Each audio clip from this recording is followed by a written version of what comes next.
dijimos cuando estábamos confeccionando esta cátedra, fue uno de los primeros que vio el plan hace ya bastantes meses, y de inmediato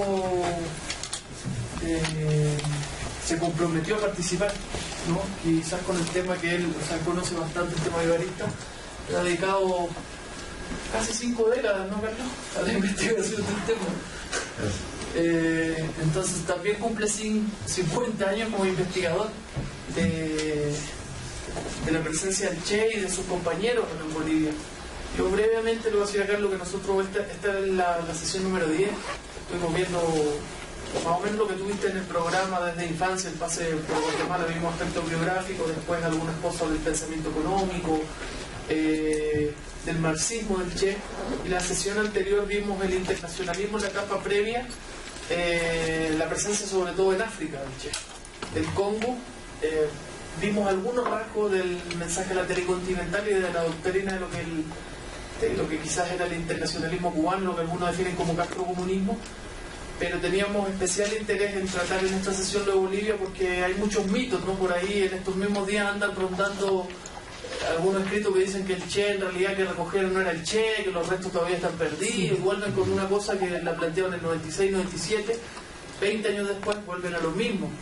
Y hay muchos mitos y en torno a eso, no solo a ese episodio, sino que a muchas cosas.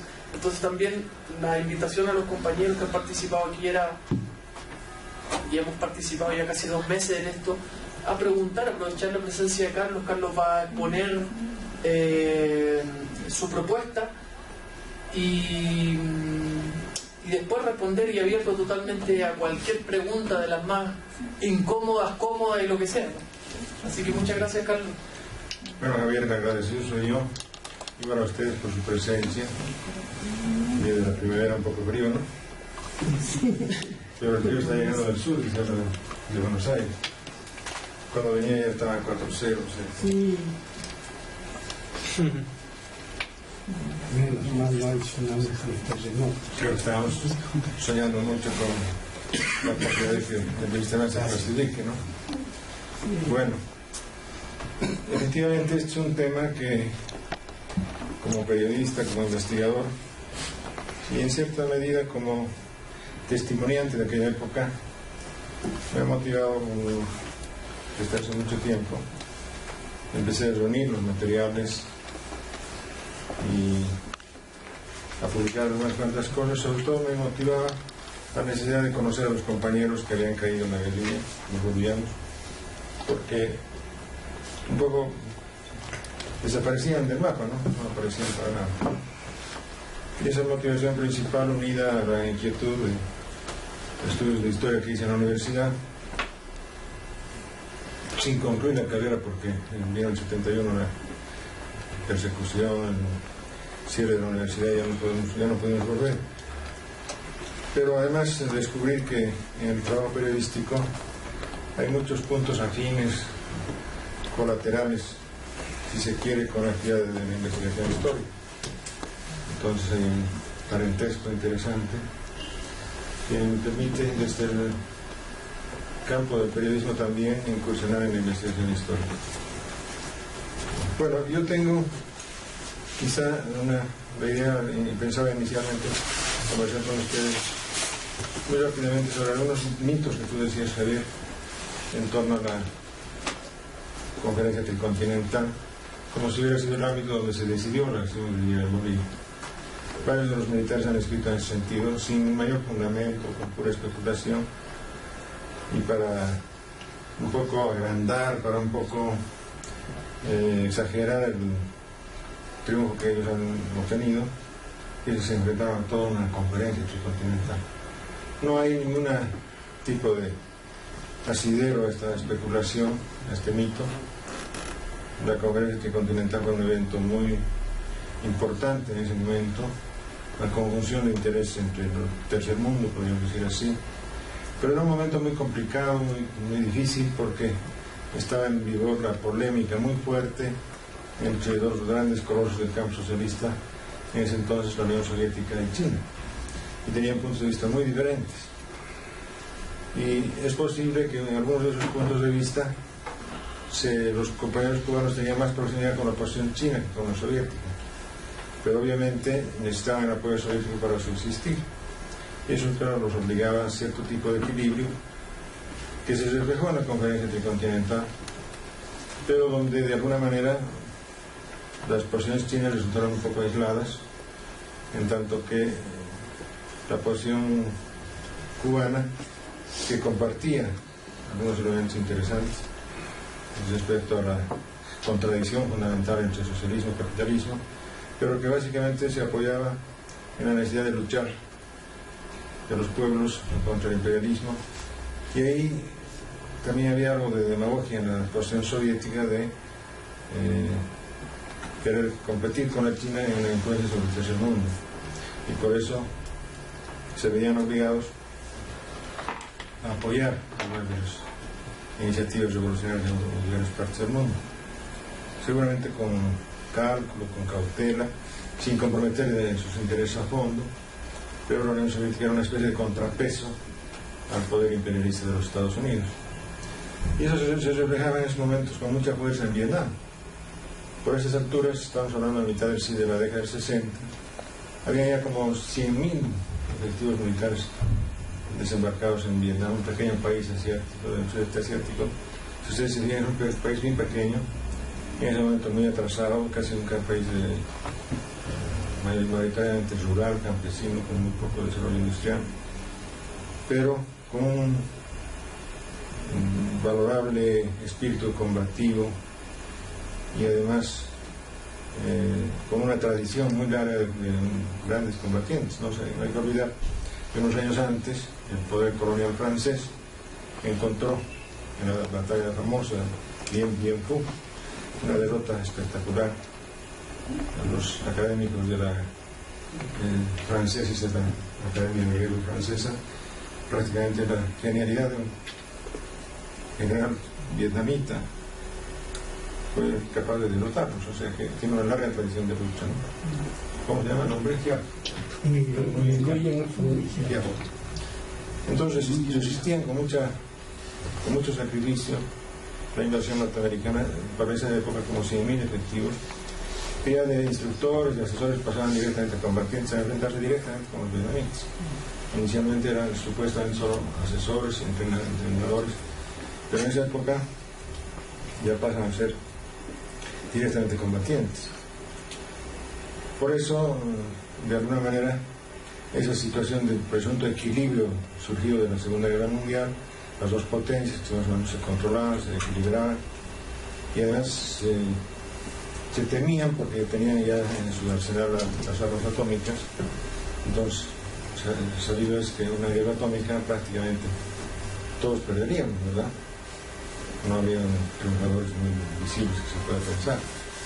Entonces eso hacía que ese equilibrio inestable se viera de alguna manera comprometido con situaciones tan áridas como la de Vietnam, donde además convergían, a pesar de sus diferencias, el apoyo chino y el apoyo soviético, efectivamente en armas, en equipos, pero no en personal, porque los propios vietnamitas no aceptaron. Los chinos querían mandar voluntarios, y los soviéticos también, pero los vietnamitas dijeron: no estamos solos, lo único que queremos es nuestro apoyo, equipos, etc.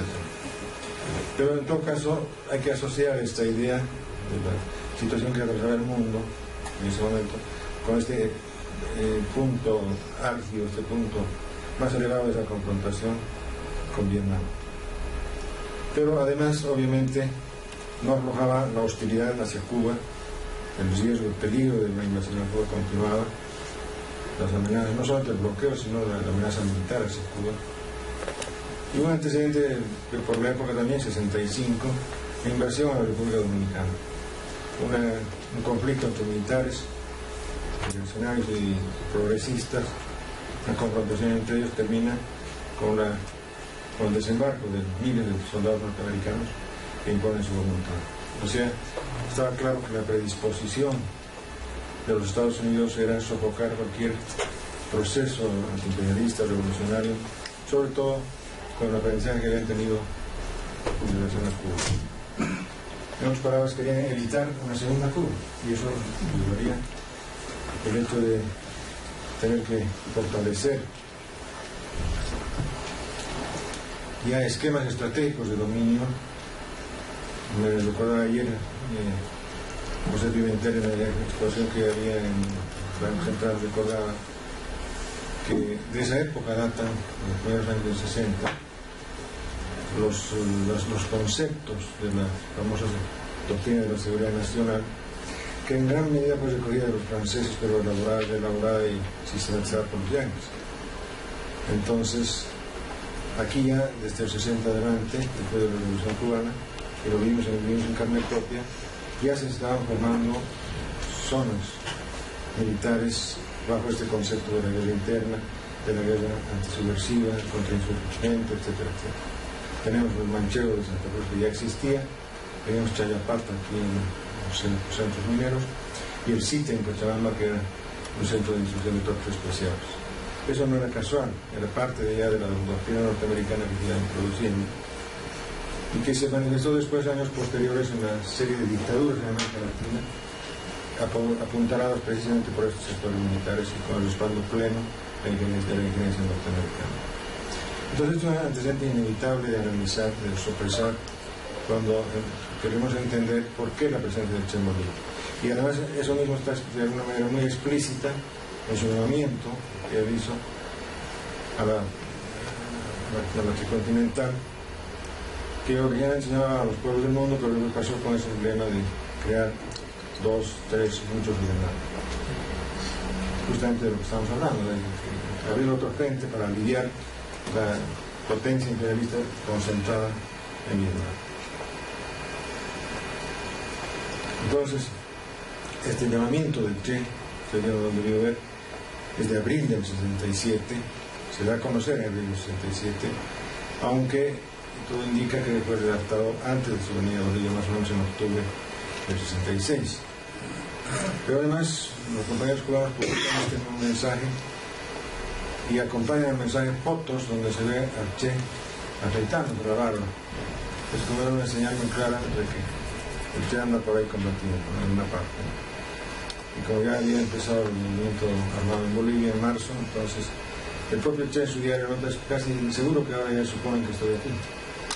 Por eso mismo, un poco después, con los apoyos de la masacre de San Juan, el Che dice que pronto dejará de ser Fernando Sacamuelas, que es un apodo que él se puso porque cambió el nombre de Ramón, el seudónimo de Ramón, al nombre de Fernando, y se dedicó a curar las muelas a los propios guerrilleros de varias fotos, también a los campesinos. Entonces por ahí cerré mi consultorio un día y salimos a hacer una caminata, y esa inscripción que es muy significativa, que dice: pronto dejaré de ser Fernando Sacamuelas. O sea, están pensando en abrirse públicamente y decir: aquí está la posibilidad y soy yo que comando este movimiento. Algo que no ocurrió, lamentablemente, hasta el final de la guerra. Pero ese es el contexto. Ahora, tiene que ver también el hecho de que tenía claramente posiciones críticas hacia el campo socialista, que abarcaban tanto a China como a la Unión Soviética. Él partía del criterio de que los países socialistas no deberían manejarse con las reglas de la ley del valor en el sentido del llamado beneficio mutuo, sino que deberían favorecer con el comercio bilateral a los países del tercer mundo y sobre todo apoyar como el mayor vigor a las rebeliones, a las acciones armadas que se desarrollaban en diversas partes del mundo, sobre todo en la área colonial del África, etc. Y esa política la hizo pública. Todos saben que en la conferencia de Argel la hizo pública, y eso sacudió obviamente, seguramente, discrepancias en el seno de la dirección cubana, porque había personas que rechazaban abiertamente esa posición, que la identificaban con la posición china, y otros que decían que podían compartir esta posición. Ahora, uno de los libros que se ha publicado hace poco examina, a través de la búsqueda de archivos en el campo socialista, visitas de delegaciones cubanas que daban una información sobre el tema del discurso del Che, y se nota que había malestar. Lo menos que dicen algunos es que no era el momento ni el lugar oportuno para decirlo. Entonces compartían la crítica, pero no era el momento ni la oportunidad. y obviamente los sectores del Partido Comunista Cubano más identificados con la Unión Soviética, además en el sentido de la izquierda tradicional, que no eran pocos, estaban como proceso unitario, eran parte del Partido Comunista Cubano, entonces empezaron a realizar sus críticas. Yo creo, es una hipótesis más personal, que Che era suficientemente inteligente, sensible para darse cuenta que era un estorbo para las buenas relaciones de Cuba con la Unión Soviética. Y no iba a esperar que le dieran al dato, eso no por supuesto, que adelantó, sabiendo que su posición podía dificultar y sabiendo además que las relaciones con la Unión Soviética eran imprescindibles, eran vitales para la subsistencia de la revolución cubana, eran poca cosa. Entonces, por eso acepta la misión, en este caso le dan la misión de encabezar el movimiento armado de apoyo a los congoleses, que en realidad estaba pensado también como un apoyo de carácter de entrenamiento, de apoyo a la formación de los grupos guerrilleros del Congo. Pero como estaban las cosas en el Congo era mucho más difícil de lo que se imaginaba, y las dificultades fueron tan grandes que muchas veces los cubanos se tuvieron que enfrentar directamente con tropas, en algunos casos de mercenarios blancos que estaban al servicio del gobierno títere procolonial en el Congo. Y bueno, ya han discutido seguramente y han conocido que es una experiencia que se frustra y que tiene que salir precipitadamente al Congo. Y que escribe después un ensayo sobre su diario que se llama precisamente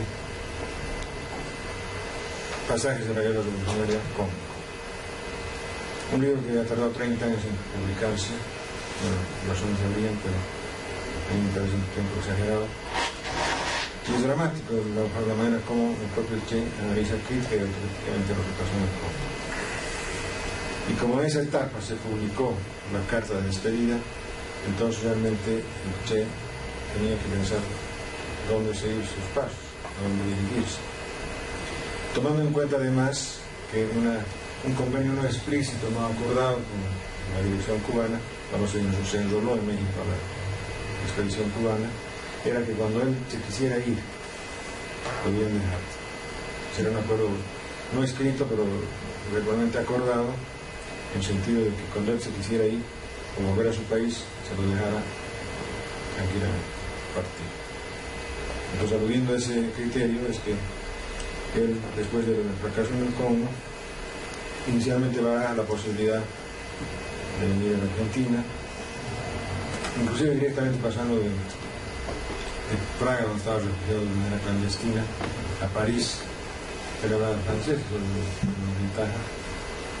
Por supuesto, han visto un video hace poco, una entrevista en francés, que todo el mundo se ha sorprendido de escucharla hablar en francés del Che. Entonces, el aparato cubano le ofrece otras posibilidades de apoyarle, de seguirle apoyando en su plan estratégico. Y después de mucha tensión y de mucha fuerte presión que hace Fidel para que regrese a Cuba, clandestinamente se prepara, elige a los voluntarios que lo van a acompañar, y de ese modo es que aterriza Bolivia. Bolivia, país que se barajaba como una de las posibilidades porque no estaba claro si volvía a Argentina, si volvía a la Argentina decía, si va al Perú, hay muchos elementos que muestran que se estaba avanzando, los preparativos estaban con miras al Perú. Y más o menos en mayo, junio del 66, finalmente se decide que sea en Bolivia. Para mí, la documentación revisada no está claro cómo se decide, en qué momento y quiénes son los que deciden que el esfuerzo principal se va a concentrar en Bolivia y no en el Perú, me pareció tema para la investigación todavía, tema para los ratones de biblioteca que están escarbando los documentos, etcétera, que hace falta mucho todavía en esa materia. Pero bueno, hay algunos puntos que están fuera de discusión.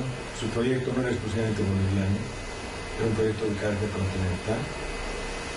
Es más, en varias partes de la documentación se encuentra reflejada la idea de que probablemente Bolivia podría ser el último país en liberarse por su carácter de país mediterráneo y que la posibilidad inclusive de tomar el poder en Bolivia estaba limitada a que haya procesos similares en los países vecinos.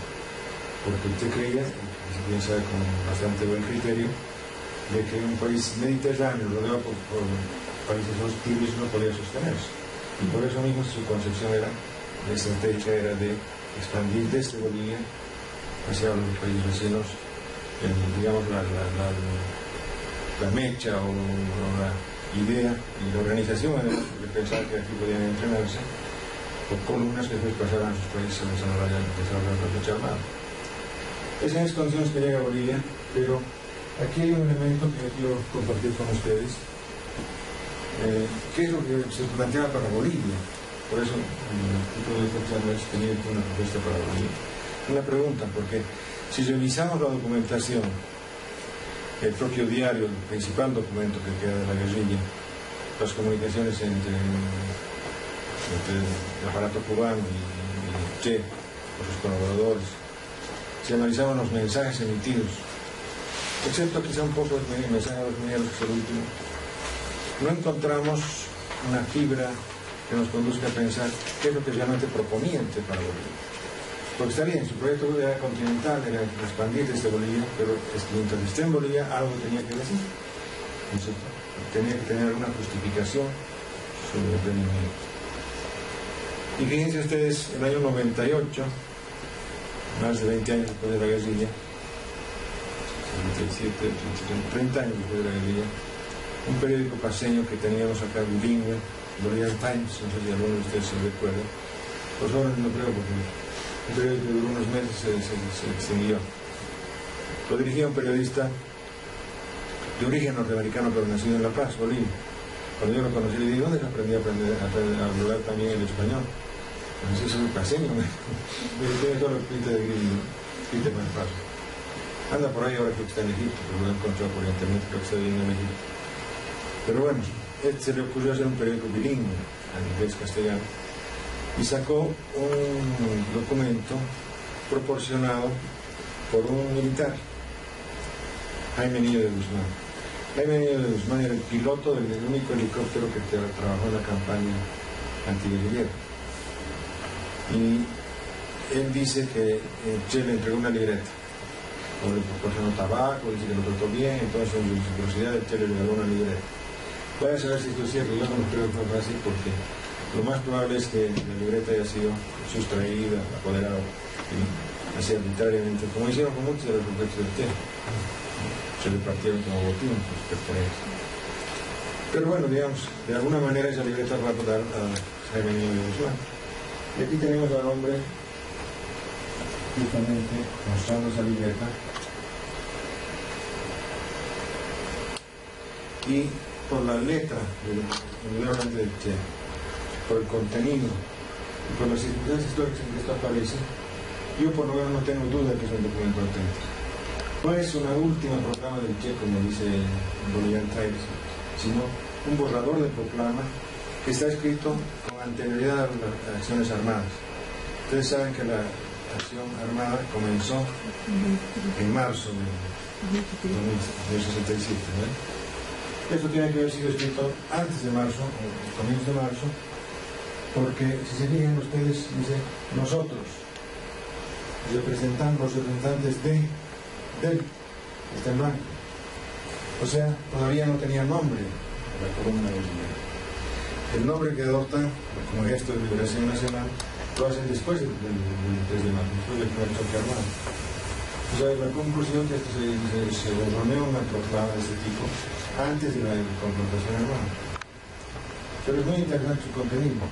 Claro, aquí muestra la cosa con una foto a la derecha.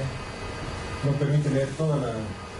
podría haber errores de transcripción, muy fácil de cometer un error de transcripción. Pero con todo hay otras páginas más que aparecen en otra parte. Se recoge el planteamiento, es para mí el único documento, o el principal documento de carácter programático de la República. Como decía antes, publicado en julio del 92.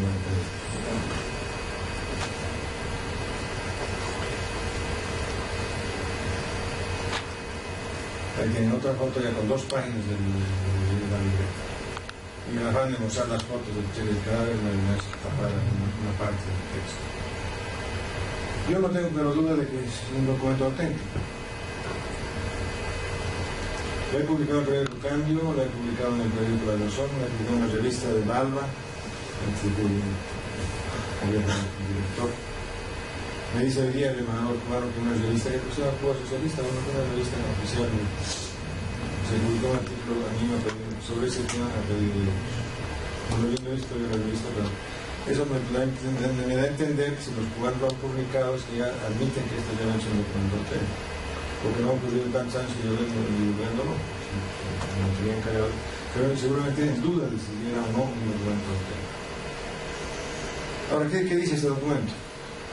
Pero antes de seguir,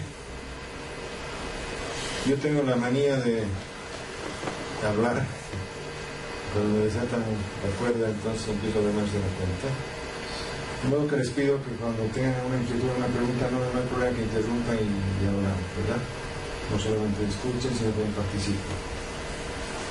En segundo lugar, tengo preparado este tema de la proclama, con algunas partes escritas para tener una idea más exacta. Pero después tengo un chorro inmenso de imágenes que podemos compartir. Primero, de la parte, digamos, de imágenes del periodo de la guerrilla. Hay un bloque de fotos sobre el asesinato del Che con vida, capturado con vida, algo que por enésima vez desmiente la versión original de los militares que hubieran muerto en combate. Y también tengo una recopilación de imágenes de los compañeros bolivianos que participaron en la guerrilla.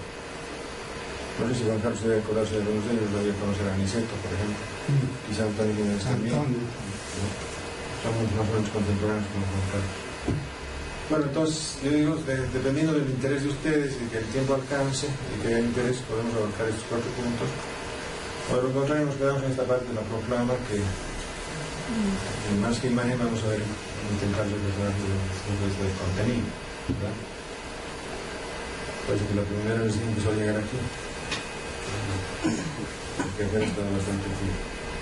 Bueno, con esta advertencia, entonces, se trata de un documento presentado por un militar, que entre paréntesis deberíamos hacer campaña, y eso yo vengo proclamando los 4 vientos, porque este tipo de materiales vayan a los archivos, aunque sea el archivo militar, que no puede permanecer en manos privadas. Fíjense las fotografías, por ejemplo, de la guerrilla, muchas de ellas encontraron en las mochilas de los guerrilleros fotos de los rollos de películas sin revelar. Se sacaron muchas fotos, pero no las tenían guardadas, no las veían como reveladas. Estas fotografías llegaron a poder de los militares y el general Requeterán, por ejemplo, que era el comandante de la 4ª división, hizo encontrar una galería, algo en particular, en todas las fotos que logró recorrer. Y ojalá fuera solo para mostrarnos, también las vendía. Cuando Richard Digno, un documentalista suizo, llegó a La Paz, nos invitó a Antonio Peredo y a mí a comentar una película, un documental sobre el diario del Che. Seguimos unas fotos que nunca habíamos visto antes. Entre otras, la foto de Mario Mómez con el Che, en el famoso encuentro del 31 de diciembre. Y le dijimos a Richard Digno, ¿de dónde sacó esas fotos? En general, Requeterán me las ha vendido. Fíjense. Entonces es necesario que hagamos conciencia de que este tipo de materiales deberían estar resguardados, recuperados en archivos públicos. Así inclusive en los archivos militares, porque lamentablemente los archivos militares no permiten todavía el acceso a los civiles. Hay que vestir un terga para ir a poder estudiar en ese archivo. Aunque algunas veces poco a poco vamos rompiendo esa prohibición, ¿no? Pero es una reflexión porque esto debería, Niño de Guzmán debería entregar con otro archivo militar. ¿Qué es lo que dice este planteamiento principal? El mismo dice, nuestra causa está sintetizada en estas simples afirmaciones programáticas. O sea, lo de programático viene de su contenido, no es que lo he inventado, el propio Che lo dice, simples afirmaciones programáticas. Luchamos para asegurar la total independencia de la Unión. Una idea central. Esa independencia no se puede lograr sin el concurso de países amigos, lo que les decimos. La idea de que Colombia es un país mediterráneo que difícilmente se puede liberar si no está acompañado de un proceso similar en los países vecinos, sin el concurso del país amigos que nos brindan a poder romper el cerco imperialista. Por tanto, al tiempo que demandamos su solidaridad, ofrecemos nuestra muestra a todo un movimiento auténticamente revolucionario que se proponga tomar el poder político en los países vecinos. Y como les decía, el concepto de Che de que Bolivia no es una isla, no es un territorio aislado, sino que es parte y necesita el concurso de los países vecinos para poder ser.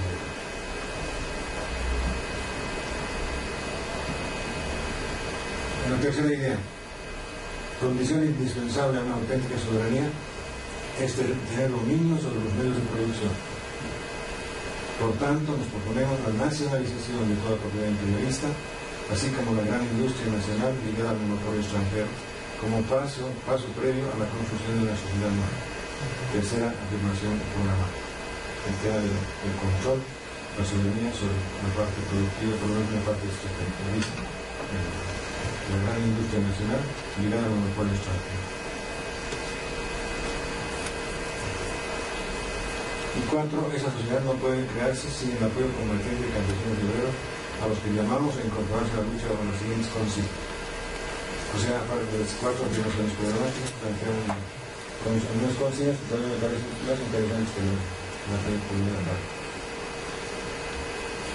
La primera consigna: democratización de la vida del país con participación activa de los grupos étnicos más importantes en las grandes decisiones del gobierno. ¿Qué les sugiere esta idea?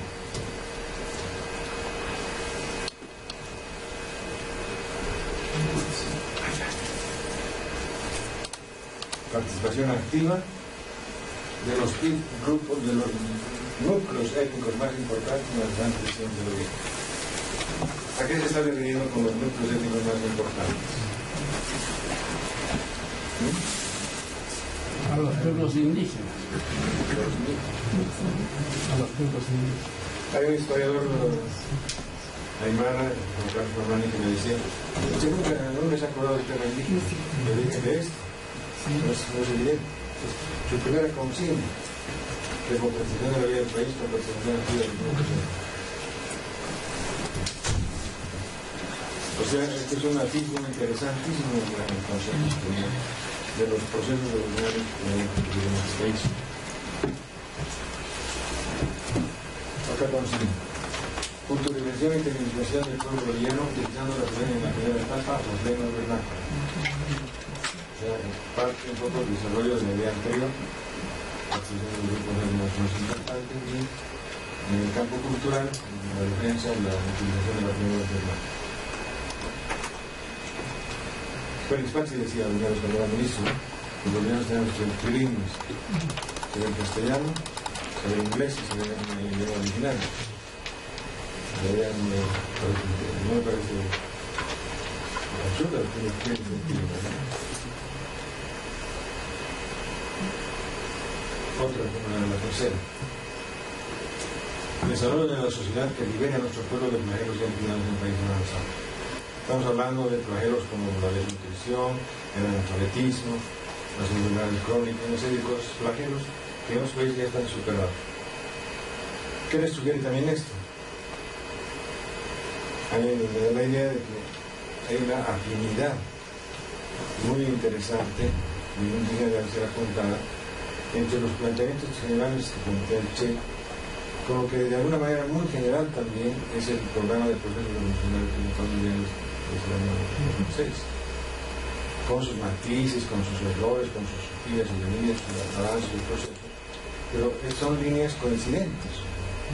Y no estoy proponiendo que Evo hubiera conocido esto y se haya inspirado en esto, pero es interesante señalar la coincidencia, la afinidad, la similitud de estas líneas estratégicas.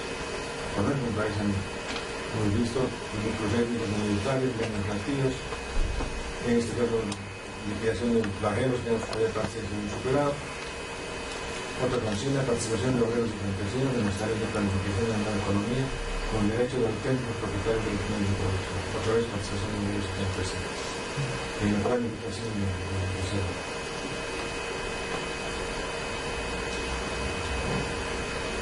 Y finalmente, esta idea me parece sumamente interesante.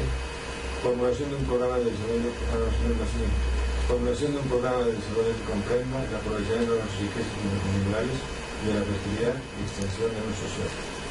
Otra vez, una idea de utilizar la potencialidad de nuestros riquezas naturales. Y esto me parece muy interesante también, por último, desarrollo de las comunicaciones que permitan hacer de Bolivia un gran país unido y no un gigante fragmentado con los departamentos y provincias extraños entre sí. También creo que son líneas que se aproximan a lo que se intenta hacer con el proceso de cambio en Bolivia. ¿O me equivoco? Estoy especulando demasiado. La vertebración caminera. La vertebración caminera. La vertebración ahora a través de satélite. La expansión de las comunicaciones, lo que se está avanzando en esa materia es parte de esto. Así. Entonces, a pesar de que este documento no se difundió en su momento, se quedó en la libreta en los bolsillos de un militar, que se publicó por primera vez en el 98, me parece digno de ser valorado porque está apuntando a una línea de programación, un programa de desarrollo que no se conocía. Por lo mismo, todo el mundo dice, ¿por qué ha venido a Bolivia? ¿A qué ha venido? Se no ha planteado nada. Le tengo un planteamiento que obviamente por las circunstancias se desarrolló la guerrilla no pudo ni siquiera terminar de redactarlo, porque está en borrones, se han fijado, sobre escritos, tajaduras, etcétera, etcétera. Eso era un borrador, unas ideas que no plasmaban en su libreta, seguramente con la idea de hacer un planteamiento mayor. Si la guerrilla se hubiera estabilizado, hubiera logrado controlar una zona del país y evitar su acoso tan violento que tuvo. Entonces, fíjense otra cosa interesante que ayer con Luis Oporto en la Biblioteca del Congreso discutíamos. En el inventario que hacen de los objetos decomisados ante la captura del Che, hay montones de papeles. Hay 108 rubros, todos son papeles, cartas, mapas, escritos. Y hay uno que dice 59 hojas mecanografiadas. O sea, el Che era un archivo andante. Como la guerrilla no tuvo un lugar donde establecerse, donde afincar sus raíces, la guerrilla era totalmente volante. Entonces toda la documentación de la guerrilla la llevaba el propio Che. Para los archivistas, para los de la profesión de archivistas, parece que un gran estímulo decirse, el Che era un archivero andante. Rodeaba por 108 rubros, entre otros, ahí aparece un legajo de 59 hojas mecanografiadas. Entonces, vean ustedes, esta libreta seguramente era parte de sus pensamientos, de sus archivos. No llegó probablemente el archivo, no llegó a ser siquiera copiar a máquina, porque tenía su libreta, no haber los comunicados se llevaba a máquina, no se llevaban los tipos a mano. Así. Entonces, por eso yo valoro este documento, no sé qué opiniones tienen ustedes, si quieran alguno de ustedes reflexionar sobre esto. Por eso, demasiado entusiasmo mío de que me entusiasmo en encontrar estas afinidades, estas similitudes o coincidencias entre el programa de lo que genéricamente se puede llamar proceso de cambio. Yo tengo una pregunta. Me imagino que esto ya debido hacer un diagnóstico, digamos, de la situación boliviana. Ya decimos antes, digamos, ¿cuáles serían sus fuentes para este diagnóstico? O sea, ¿cuáles fueron las fuentes por las que pudo proponer o realizar esta propuesta para Bolivia? A mí me parece que había de dos tipos, ¿no? Uno de los libros, en su lista de libros que está también en el cuaderno de agenda, hay 106 libros anotados, de los cuales 25 son libros bolivianos, de autores bolivianos. Fíjense, está Aluvión de Fuego, una novela sobre la guerra del Chaco, que era inencontrable en esas épocas. Yo me idea porque presidente de la crisis, pero nunca la conseguí, no había. Porque se publicó en Chile la primera vez, en el 36, después de la guerra del Chaco, y nunca más se volvió a publicar, hasta el 80, muchos años después de la muerte del autor. Pero sin embargo, Aluvión de Fuego está entre los libros enlistados en la agenda del Che. O sea, había esa fuente, el estudio del Che, un gran estudioso, ¿no? Una cosa que para ver desde recalcar, no era En Chile, esta botella leía mucho. Y hacía fichas, hacía apuntes, etc. Pero obviamente también otra fuente es la fuente de la relación con los propios compañeros, como por ejemplo Luis Peredo, sobre todo Inti, que era un compañero con mucha formación política, mucha experiencia política. Inti era primer secretario del Partido de la Paz, del Comité Regional de la Paz. Y durante mucho tiempo hizo una labor de construcción orgánica muy fuerte entre los trabajadores fabriles animados. Era algo medio inexplicable, que casi cambia, porque la nación que echaban, pero se ponían bien. Era un cambio, como cualquier reunión. Pero se fue a vivir al Tejar y logró una relación pero muy interesante con los hembras organizando el PC que había en las principales fábricas. Y era muy respetado. Y se movía en los ámbitos. Había participado en el año 65 por otro elemento importante de esta gente. Para explicar la decisión de aterrizar la guerrilla aquí en Bolivia, que es lo que ocurrió en Bolivia en el año 65. El año 65 fue un año del termidor, fue un año del retroceso, fue un año de la contrarrevolución. La gente en el poder desató una ofensiva contra los trabajadores mineros, no solo para aplastarlos, sino para desarmarlos, porque habían resabios todavía de las milicias armadas del 52. Su objetivo era aplastarlos y desarmar a los trabajadores, evitar su desarrollo como milicias armadas en los sindicatos. Y ya estaban debilitados, estaban descompuestos, no era una gran cosa, pero habían resabios y en algunos momentos, sobre todo en el siglo XX catalán, surgían con mucha fuerza. Entonces, la ofensiva de los dientes del año 65 es brutal. En mayo, implanta un decreto rebajando el 40% del salario de los trabajadores mineros. ¿Se imaginan ustedes rebajar el salario? No se puede creer.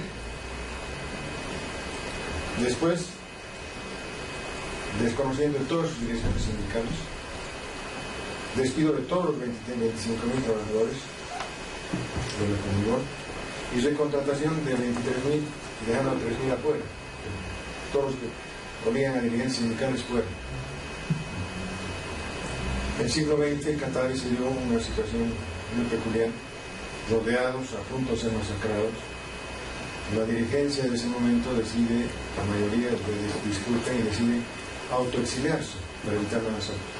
40 y tantos dirigentes se entregan voluntariamente y son enviados a la Argentina. Pero en La Paz, en mayo del 65, había una acción de solidaridad con los mineros y había también ingenieros propios de los trabajadores fabriles y de las minas propias de La Paz. En La Paz se metieron aviación a la Villa Victoria, como en tiempos igual que la masacre del 50. Y fue una cosa horrorosa, sobre todo en esta región de La Paz, Villuni, la mina de Villuni, los barrios obreros de Villa Victoria y ¿cómo se llama otro barrio? Contra la Saída,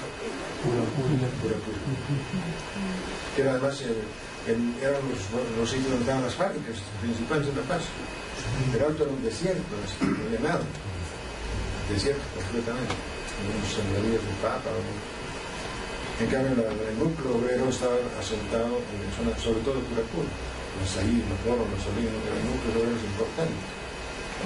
Y ahí trabajaba Inti como dirigente del Partido Comunista. Se tenía una formación política muy importante. Y seguramente muchos compañeros también. Entonces hablaba, supongo, con ellos, y eso le permitía al poder tener una visión de lo que estaba pasando en Bolivia. Y su historia, además de la visión propia de él, era nuestra. Eso. ¿Sí? Claro. Bueno, primero quiero felicitarte porque esta es la primera vez que veo. No tiene mucha difusión y tal como lo planteas, yo creo que habría que ampliar a hacer el parangón con el proceso que vivimos. Como tú dices, yo te apoyo en ese sentido. Y de otro lado tengo algunas preguntas o planteamientos para si tú podrías desarrollar. Primero, que nadie duda de la entereza, de la valía, de la consecuencia del Che Guevara, ¿no? Pero creo que cometió varios errores. Y uno de ellos es, primero, que se basaba mucho en el foquismo. Quería una réplica de lo que ocurrió en Cuba, el foco guerrillero, y de que ahí se irradie la revolución. Y lo que iba a hacer, yo no he investigado, pero he sido parte de todo lo que ha ocurrido, gracias a que soy muy amigo del Chato, los Peredo los he conocido, uno de ellos es primo mío casado con Mireia Echazú. Pero su idea era ir a la Argentina, pero aquí encontró condiciones más favorables, porque la Argentina estaba adormecida, ¿no? Incluso había un gran retroceso en la Argentina debido al poder del peronismo, sobre todo. Y de otro lado, el Che se basó mucho. ¿Quién hizo la investigación del terreno? Se le había encomendado a Regis Pedrey, que escribió Revolución en la Revolución, que hacía apología de las posiciones guerrilleras y roquistas. Y Regis Debray claudicó vergonzosamente y terminó de asesor de Mitterrand en Francia, ¿no? Y se apagó. Entonces quisiera que también podrías comentar algo sobre estos sucesos. Yo también he hecho esa pregunta, por supuesto, y yo creo que no está exento de un ser humano, y al Che hay que desmitificarlo, construir su personalidad histórica, porque un hombre creador, muy audaz, era un ideólogo. Yo creo que si analizamos su obra ahora, 39 años, imagínense lo que podía haber dado ese hombre, en ideas, en lucidez, para analizar la coyuntura, para analizar lo que pasaba en el mundo. Entonces hay mucho que respetar en esa materia, pero eso no lo priva de cometer errores, obviamente.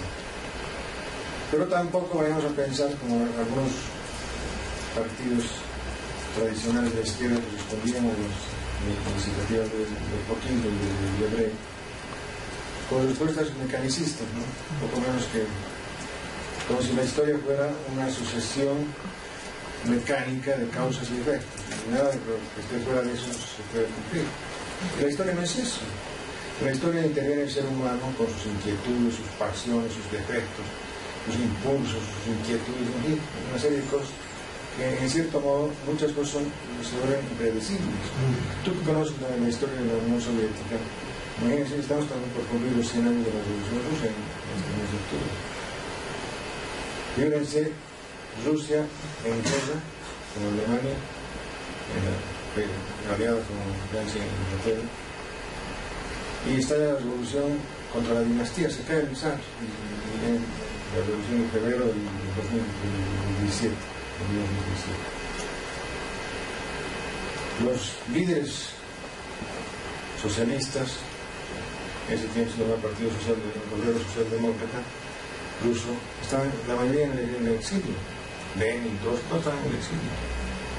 Y fíjense la enorme audacia de Lenin de retornar a Rusia en esas condiciones.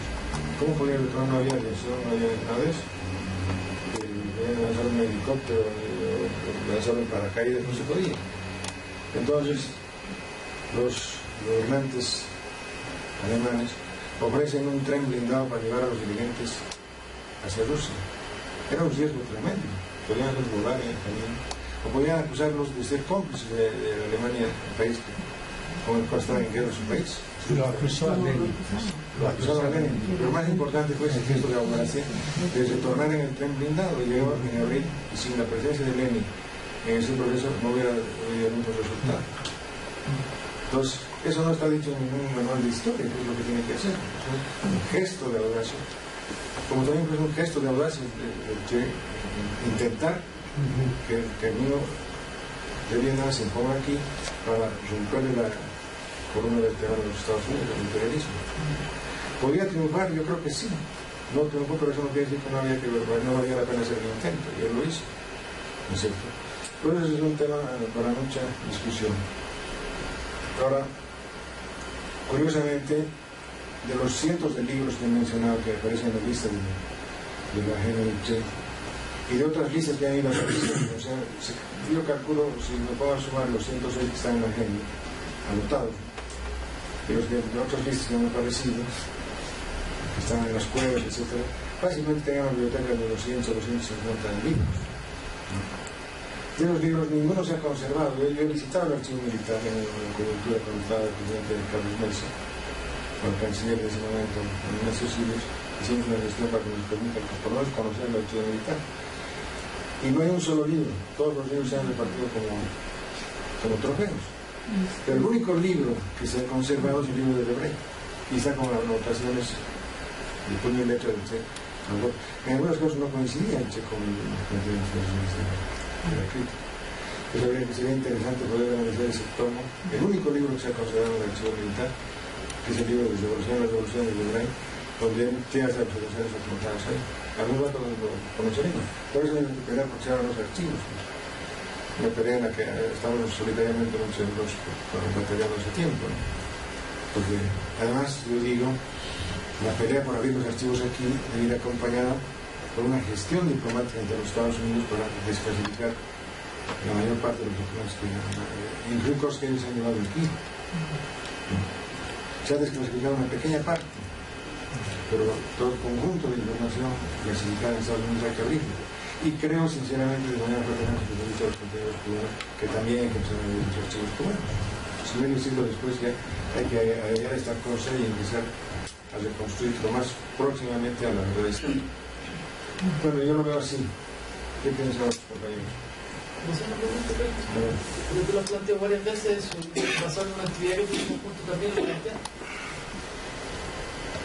¿Tú crees que es bastante más lo que la información intuye, que es bastante más la información, o sea, que lo que logramos configurar 50 años después queda corto a lo que realmente pasó? Por ejemplo, desde lo topográfico, de la cantidad de cosas que quedan nebulosas, ¿no? ¿Tú crees que hay bastante más? Yo creo que sí. Sería interesante hacer un listado de temas todavía enredados, oscuros, luminosos. Por ejemplo, eso que decía anteriormente, ¿en qué momento y quiénes deciden que el esfuerzo principal está en Bolivia y no en Perú, como se venía trabajando?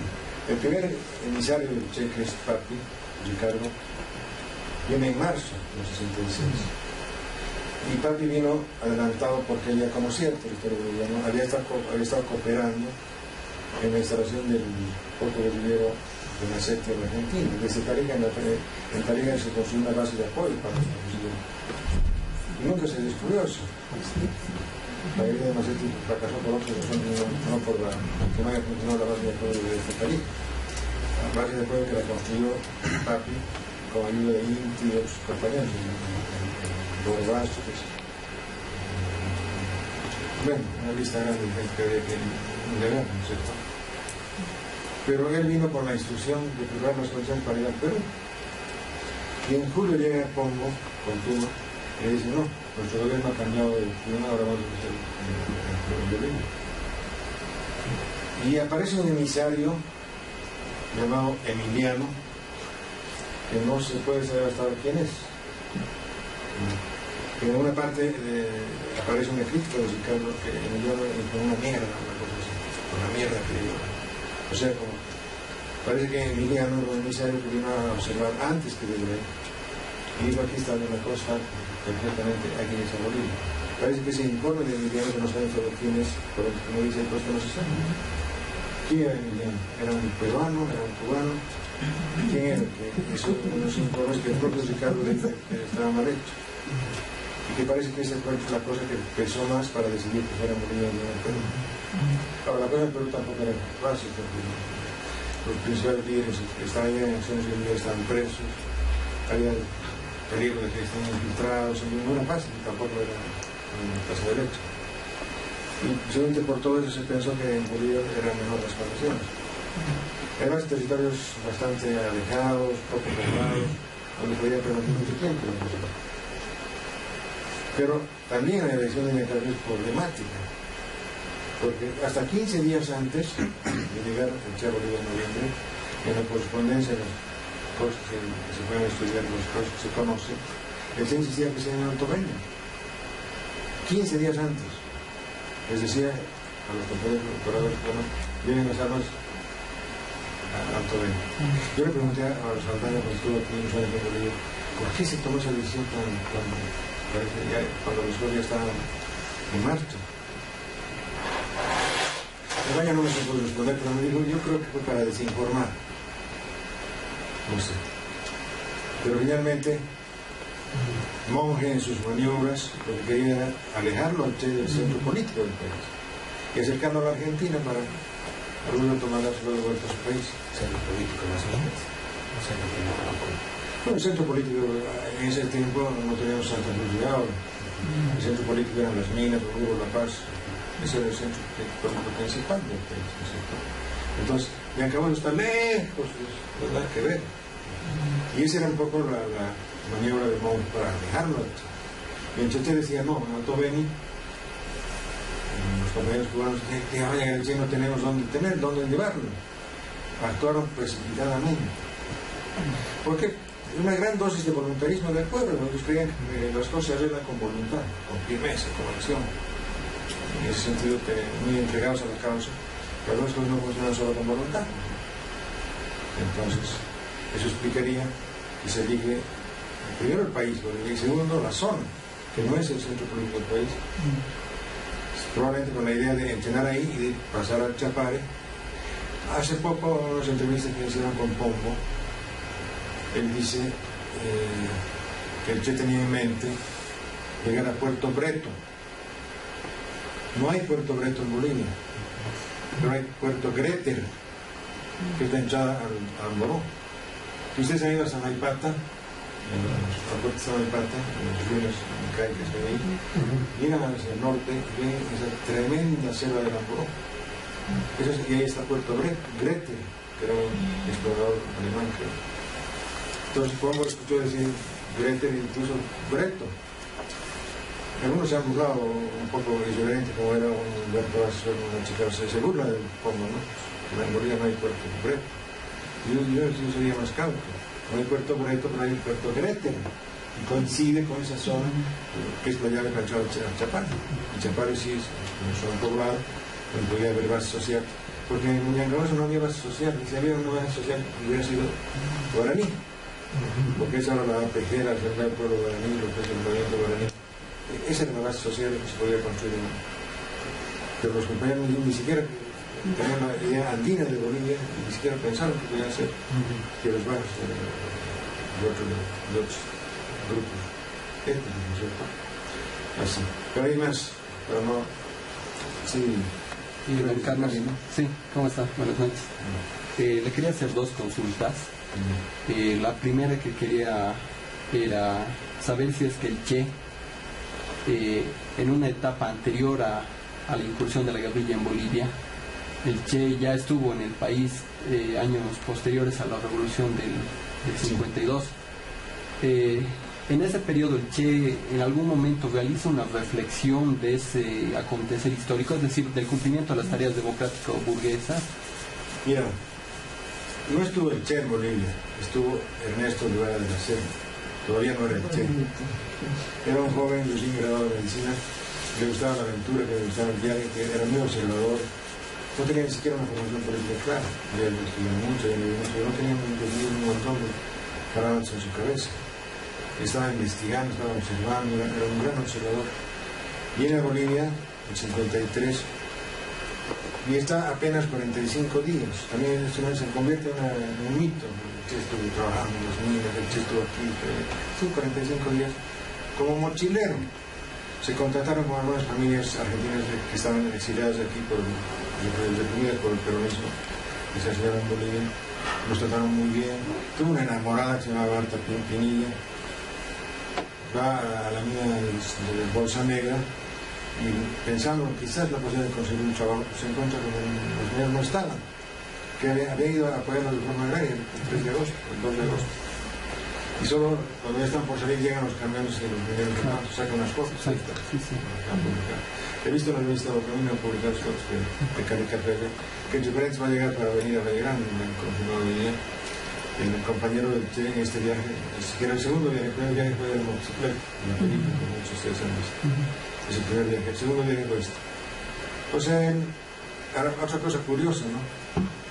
El 26 de julio del 53 se produce el asalto al cuartel Moncada en Cuba, que da origen al movimiento que se llama 26 de julio, por eso. El 26 de julio del 53 el Che estaba en La Paz, en Bolivia. ¿Cómo habrá recibido la noticia? Es una cosa de investigar también. Carica dice que casi no le tiene importancia, seguramente les parece una cosa totalmente alejada.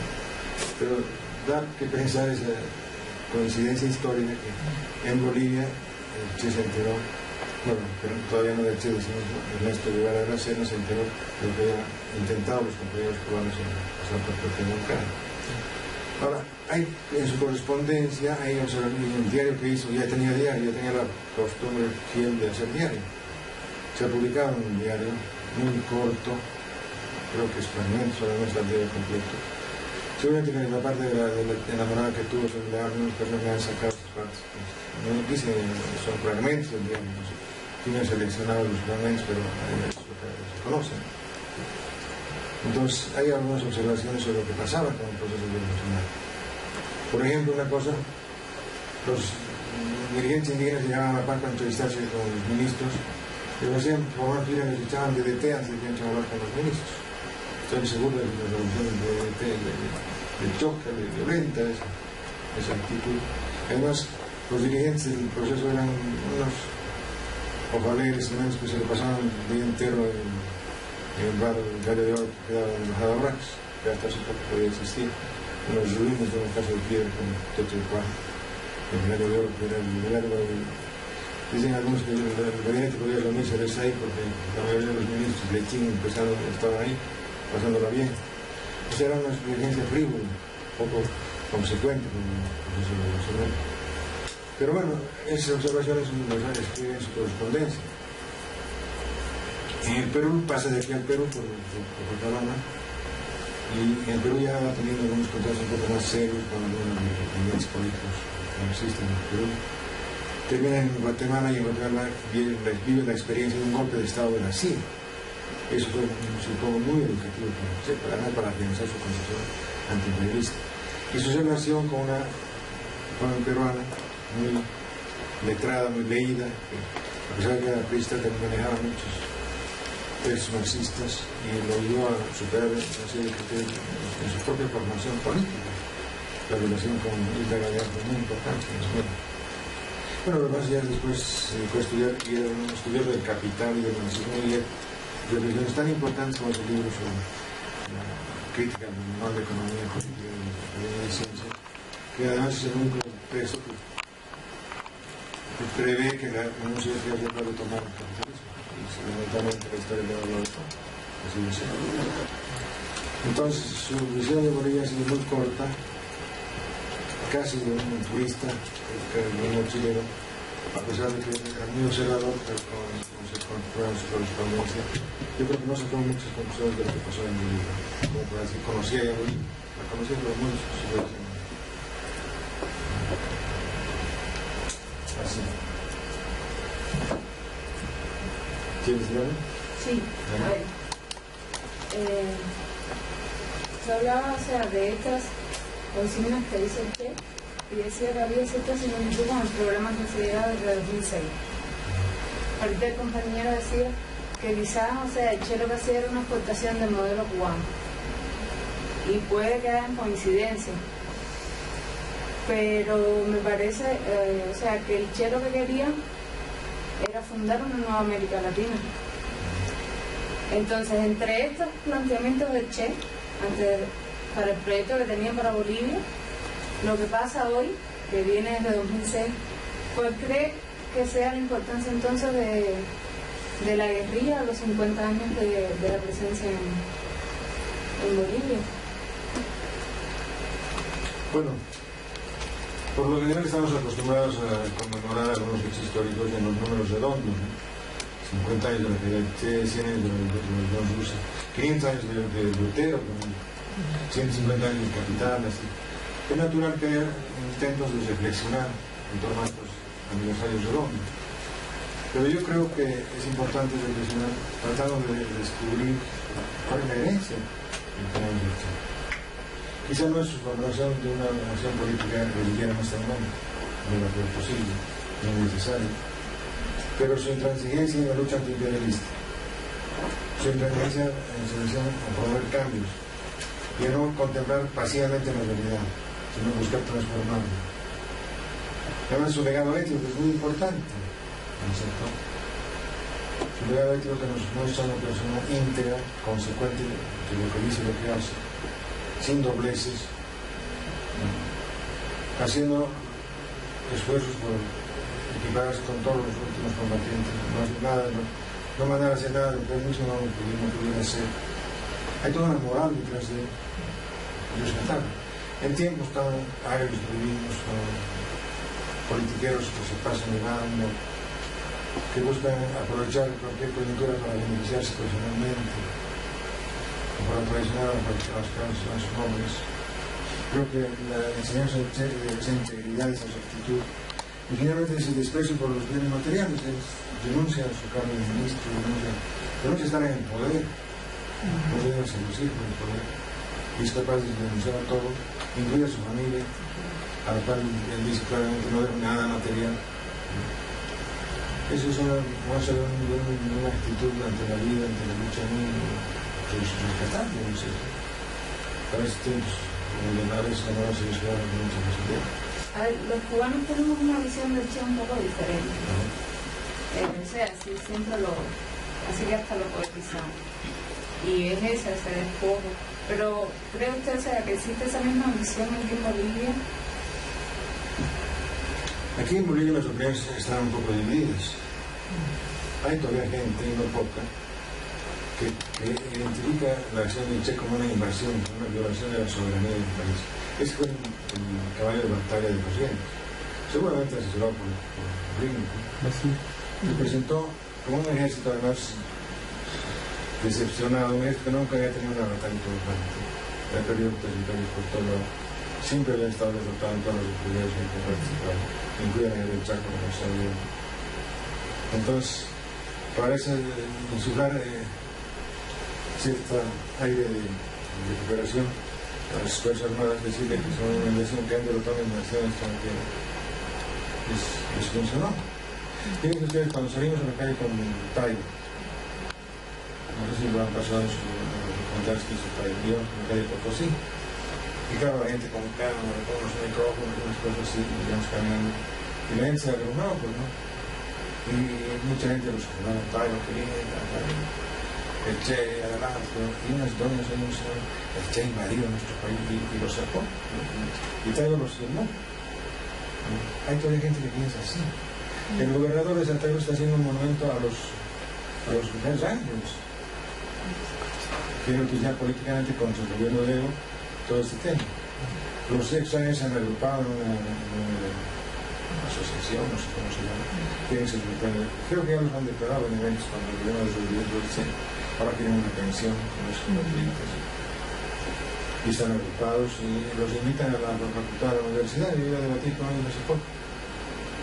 Era yo solo frente a un montón de que no ponían la música contra la guerrilla y todo, hasta su música tenían. Y no había los defensores del Che que estaban pataleando, ¿viste, no? O sea, es un tema que hay que seguir debatiendo. Eso mismo nos demuestra que es necesario explicar, es necesario debatir, es necesario difundir, reflexionar. Y no cerrarse al debate, ¿no? Fíjense ustedes otra cosa que yo la manejo con cierta cautela, pero voy a hacer referencia a uno de los militares. Hay 12 libros de militares, ¿no? Uno de ellos se llama, ya no me acuerdo el título, pero es Néstor Ruiz, un oficial del ejército que armó las orejas de grupos de informantes campesinos, los entrenó en toda la zona sur. En su norte estaba la 8ª división, más directamente vinculado a los yanquis. Parece que él por lo menos dice que él hizo eso por su cuenta, en la parte sur, de la 4ª división. Y él tenía un hermano, dirigente político de un grupo de izquierda, se llama Cristina Colones, pero su hermano, de la izquierda nacional, que hicieron una serie de planteamientos en la historia. Era el hermano de este militar. ¿Les parece que este militar recubrió los ideales de su hermano? Sánchez. Sánchez. Ruiz Paz. Ruiz Paz, ¿no? ¿Y qué es lo que dice? En Yancahuaso hubo un enfrentamiento entre latinoamericanos contra latinoamericanos. Los gringos no participaron. No alcanzó el desarrollo de la lucha una fase en la cual los gringos tuvieron que intervenir directamente. Y si revisamos la documentación, que ya se ha desclasificado una parte de los Estados Unidos, sobre todo la del Departamento de Estado, la parte de la diplomacia, el embajador norteamericano en la paz era un político muy fino. Y mientras Barreto le presentaba como su pedido de aguinaldo de fin de año, armas, cañones, tanques, él le iba dando como cuentagotas, de a poquito, lo mínimo.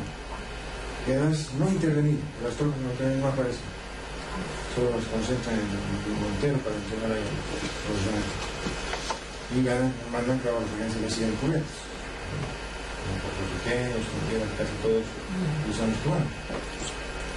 Pero es interesante toda la correspondencia del embajador Henderson, porque le han aprendido la lección, se meten y después no pueden salir. Y si se metían, entonces convertían la lucha en una lucha nacional contra el imperialismo. Lo que pasa ahorita en Venezuela. Yo creo que las declaraciones de Trump le han favorecido a Maduro. Entonces la gente reacciona a la posibilidad de una invasión de su país. Los cubanos por eso han iniciado su país de esa manera, con un criterio patriótico. Eso no llegó a ocurrir aquí, por el cálculo político que hicieron los yanquis, no meterse hasta... Claro, si el gobierno de Brasil está por caerse en el tiro, pero no digo eso. Hicieron fortalecer los delitos con cuentagotas. Es increíble cómo Brasil se enojaba con el embajador, pero no le daban lo que quería. Él le presentaron su lista de regalos de Navidad por un momento. Este cree que soy Papá Noel y sus locos. O sea, así como hay gente que piensa de esa manera, que ha quedado. Por eso los días siempre hay que manejar con cautela. ¿Qué pasa con los soldados, con los caídos de las fuerzas nacionales? ¿Quiénes son? 2 tenientes, 3 subtenientes, 30 y tantos soldados, 5 o 10 civiles campesinos que nos llevan a la fuerza a esa expedición. Todos son conscriptos, los soldados todos son conscriptos. No son soldados guardias profesionales que de sueldo, son hijos de campesinos, de trabajadores que están haciendo su servicio militar obligatorio.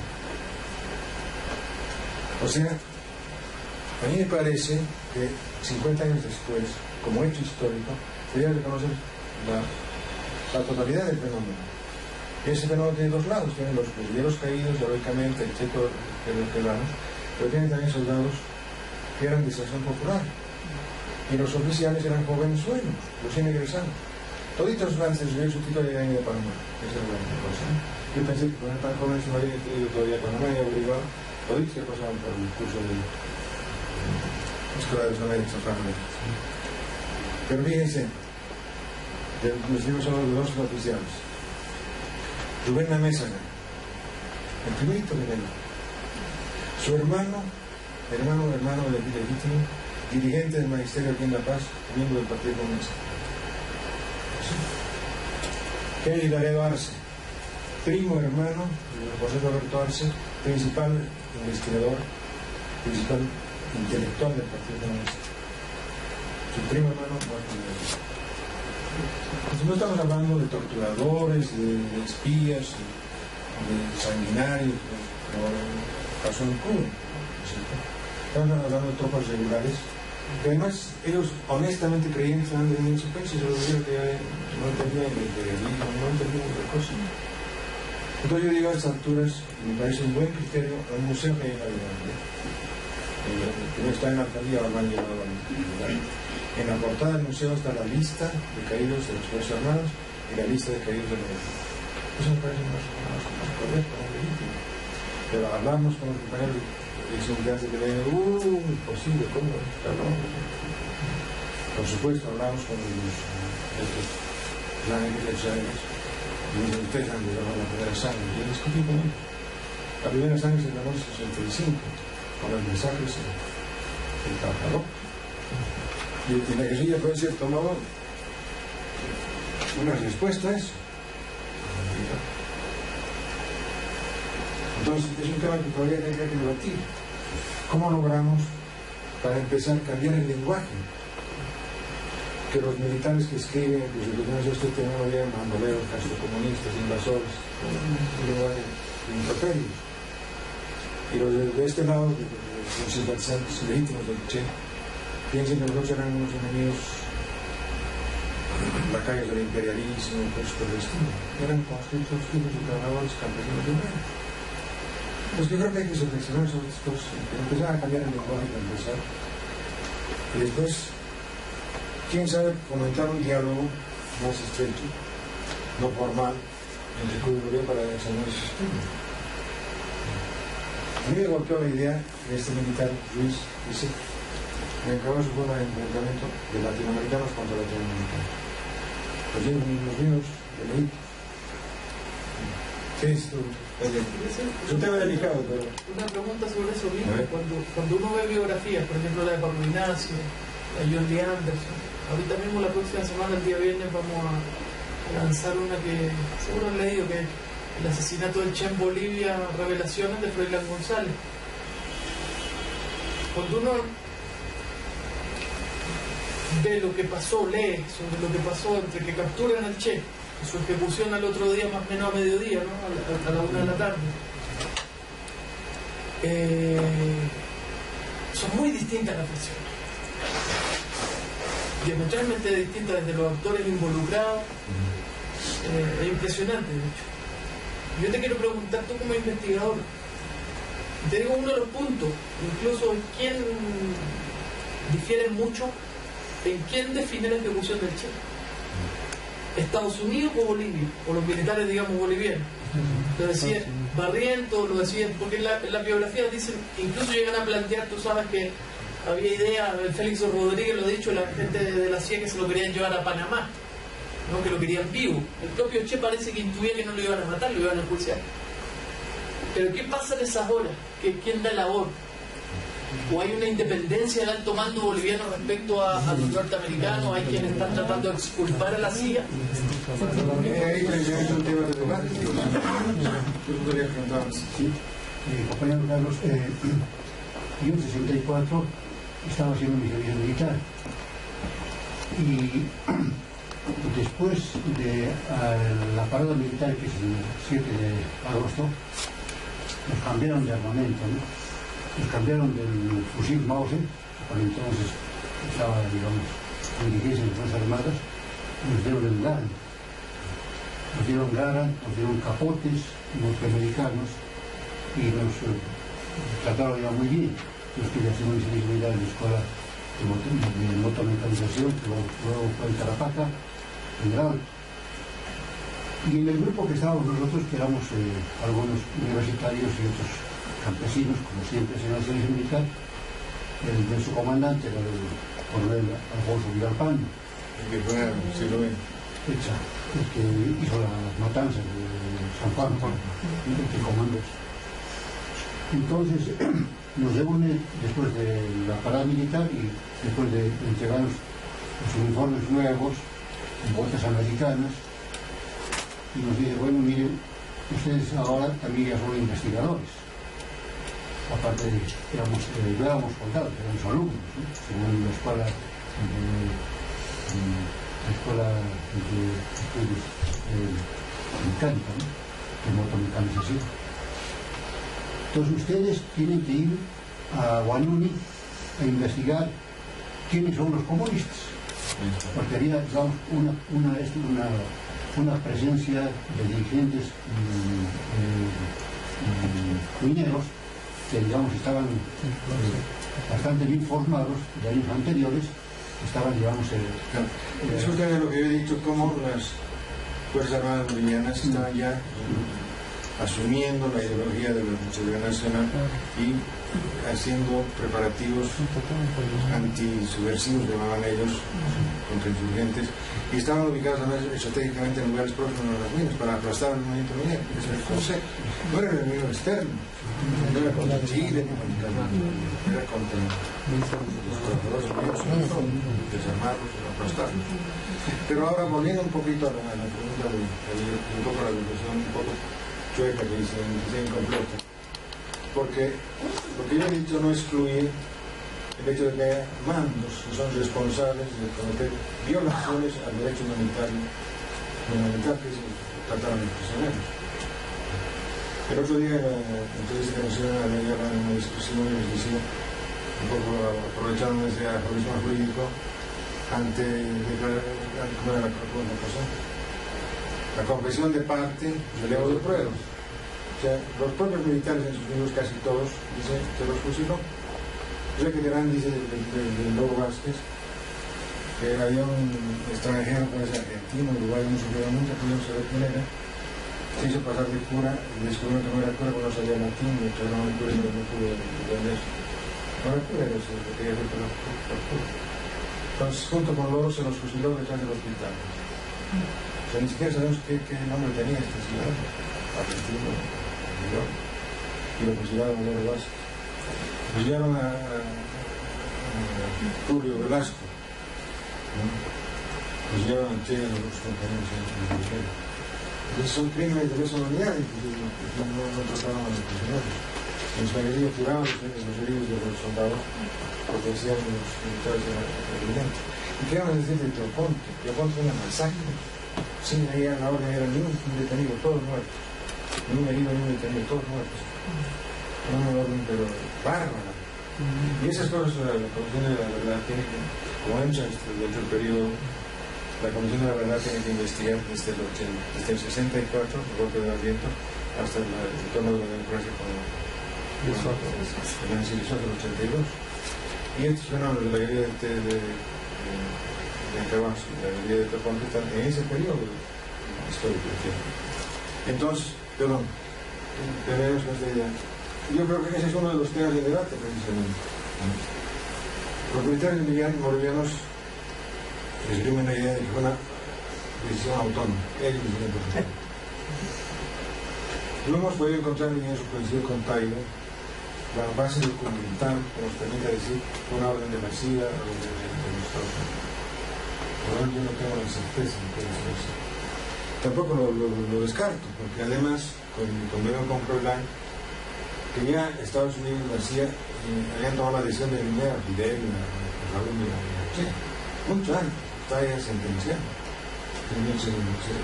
Algunos más papistas del Papa también ser un troyano tremendo. Entonces, como él sabía que ya estaban condenados a muerte, que habían Estados Unidos hecho intentos de matarlos, pues tienes la posibilidad de poder encontrar un combatante. Incluso se rodó, digamos, que había muerto antes de que lo mataran. Claro. Y hay un periodista muy vinculado a los norteamericanos que lanza la noticia: el Che murió en combate y lo tienen cuántas horas capturado, 16 horas, ¿no? Por ahí. Casi 24 horas. Casi 24 horas. Por 22 horas. Claro, pero es una mentira que se les cayó muy rápidamente. Y al final todos ellos, no hay uno solo ya que sostiene. Hay un militar, Federico Arana Seguro, que dicen que es una muerte enorme. Se censura a sus propios personajes de inteligencia. Y en el capítulo se llama Una muerte enorme. Lo han reproducido en las revistas del Ministerio de Trabajo. Bueno, pero hay mucha imagen que quisiéramos compartir. Ya una especie de avalancha, ya no nos detenemos tanto con respecto, simplemente la que piensen esas cosas. Pero una consulta antes. Sí. La opinión acerca de la reunión con Mario Monti. Eso es lo que Mira, ¿qué te puedo decir? Cuando estábamos en la Universidad de Latinos Temas, Convenciones, en el Club de la Guerrilla, un compañero del PCML, yo hice una exposición sobre lo que se dio, cómo veía yo, cómo yo veía la guerrilla. Estaba en el de recorrido de la exposición, porque se publicó unidad en el periodo del partido y todo. Pero el compañero Carlos Sotomayor se llamaba, dice, aquí el compañero solo ya no está tomando el pelo, porque dice todo lo que ha dicho, y sin embargo, el Che dice en su diario que los comunistas son unos cerdos y solo querían la plata. Entonces yo digo, tranquilamente, el compañero Sotomayor, que está el diario del Che, dígame dónde dice eso. No me lo dice, pero no estoy bien, no soy yo, pero no dice eso. Y frases de ese tipo lanzaron a rodar, porque había la intención de alterar el diario del Che. Los propios militares de Jesús Adama Sururu, por ejemplo, dice, había un fuerte rumor que se estaba trabajando para alterar, para el diario del Che, decir cosas que no había dicho. Y por eso esas frases. Ahora, lo que no se puede demostrar es que hubiera una traición de cada uno. Traición sería si le dicen ven, lo dejan con algo. Yo creo que lo que hizo Monge hasta el final es intentar que no venga. Hizo maniobras, hizo simulaciones, a los engaños, intentando que el Che no viniera, que se vaya al Perú, que se vaya a Argentina, porque lo dejen en el campo libre. ¿Esa es una traición? Yo creo que había diferencias profundas y el Che no sabía. El Che en su diario dice, les dije a los bolivianos que tomaran en cuenta, van a tener crisis de conciencia porque aplicar una línea económica de su partido. El Che sabía que los compañeros tenían su idea. Yo les puedo decir como testimoniante de esa época que nosotros pensamos en lucha armada también, sobre todo después de mayo, septiembre del 65. Pero imaginamos una lucha armada en otros escenarios. Éramos profundamente insurreccionalistas. No solamente por admiradores de la Revolución Rusa, la insurrección de Petrogrado, los obreros, etc., sino por el 9 de abril. 9 de abril fue una insurrección triunfante. Aquí en Bolivia, una insurrección popular triunfó y derrotó al ejército. Entonces éramos fervientemente partidarios de la insurrección. Pero además éramos tremendamente obreristas, creíamos en una especie de intelecto que creíamos que la clase obrera era la suma de las virtudes. Yo me fui en 74 a vivir a las minas, trabajar en las valles, y comprobé otra visión. Conocí a la clase obrera de carne y hueso, que era distinta a lo que como la universidad la habíamos idealizado. Pero era eso. Entonces, además en un momento en el cual las direcciones campesinas estaban subordinadas a ser de parte militar campesino. Toda la dirigencia campesina estaba exportada. Y se ofrecían ir a combatir contra el negocio, como se ofrecieron ir contra los mineros. Miren, en ese libro que ha publicado hace poco la vicepresidencia, que nos recomienda mucho, se demuestra que USAID en ese tiempo, estoy hablando de 30, 40, 50 años atrás, o sea, los andantes de USAID no son solo últimos, ya en ese tiempo USAID proporcionó dinero y armas a los líderes del norte de Potosí, en los años últimos, para que aceptaran los mineros. USAID está demostrado por el que se o sea, no, en ese momento como sector social, estaba considerado como reserva del movimiento, no estaba de la organización. Y nosotros éramos casi adoradores de la clase obrera. Entonces, teníamos diferencias con el punto de vista del libro. Entonces, criticábamos el portismo. Criticábamos directamente, los buenos con nosotros, como tú contra el portismo. Pero decíamos que el portismo era una reacción ante el avasalamiento de los partidos comunistas. Ahora se llama la división del PC. Cuando dimos nuestro proyecto contra el portismo, nos publicitaron, repercutir nuestras opiniones. Yo le dije a Jorge, ¿por qué salió esto de ese periódico? Y me dijo, a veces el gobierno soviético nos dice no puede decir algunas cosas, pero nos dice TASS, o sea, la agencia de noticias. Nos estaba usando como agencia de noticias para que no digamos lo que el libro no tenía nada a decir. No fue en contra del portismo. Pero cuando en agosto dijimos la solidaridad del partido con el bien no puede ser solamente lírica, y además que el portismo es una reacción frente al avasalamiento de los partidos comunistas, ¿qué te resulta?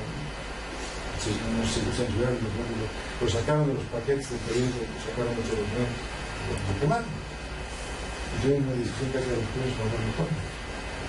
O sea, no estamos viendo las cosas que ocurrieron a la luz del tiempo, hay que tratar de buscar esos matices que no hay una cosa. No era nada fácil de este luego. Bueno, pero había mucho que ver. Yo quería mostrarle imágenes porque creo que vale la pena, ¿no?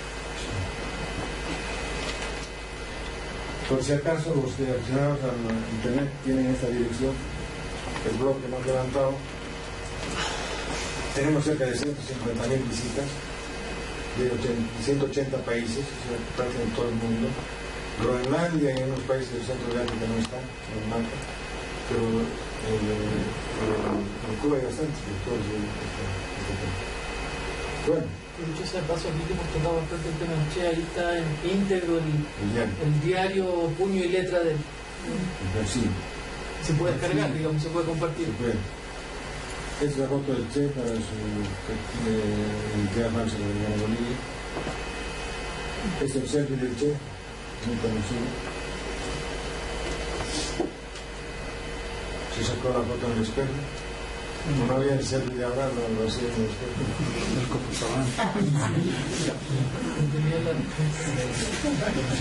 Esa de las primeras fotos todavía está Carlos, el de sombrero blanco y Floro Vázquez. El primer boliviano que se enteró que estaba aquí en Chile. Mi propio monje sabía que estaba en Chile. En la documentación, en el carteo que hay, y él le dice al Che, que hemos desinformado, monje, que hemos dicho que hablé contigo, pero no hemos dicho que ya estás en el país. O sea, como me contaba eso, me han dicho que me entrevistar con usted en el camino. Pero también ahí lo interceptó, pero luego ya pues conclusión estoy entendiendo. O sea, el primer boliviano que supo que y casi se va a Barranco, se emocionó tanto cuando María dijo que casi se va a Barranco, cuando le digo yo soy el Che.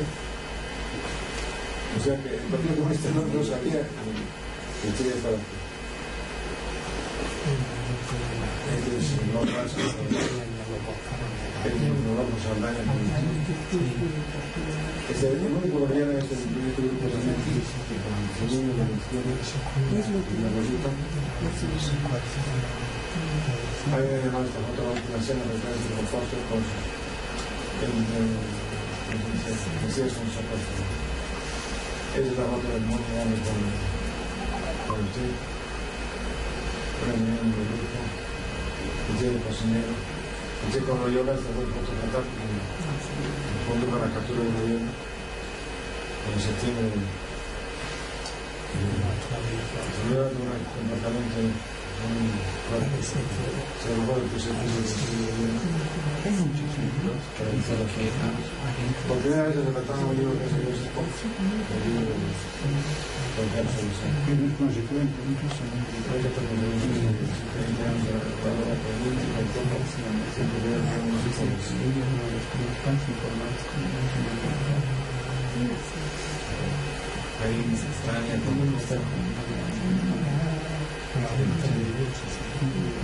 Verán ustedes que el Che en su infancia boliviano tiene la boina con la historia de comandantes, otra persona mucha imagen. Esa cosa lo compró cuando estaba yendo ya a nuestra familia. Eso dice Luis García María que lo había comprado. Porque hay una foto, aparte de la foto del centro que vimos en el hotel de La Habana, hay una foto de la estación, en la estación del gobierno.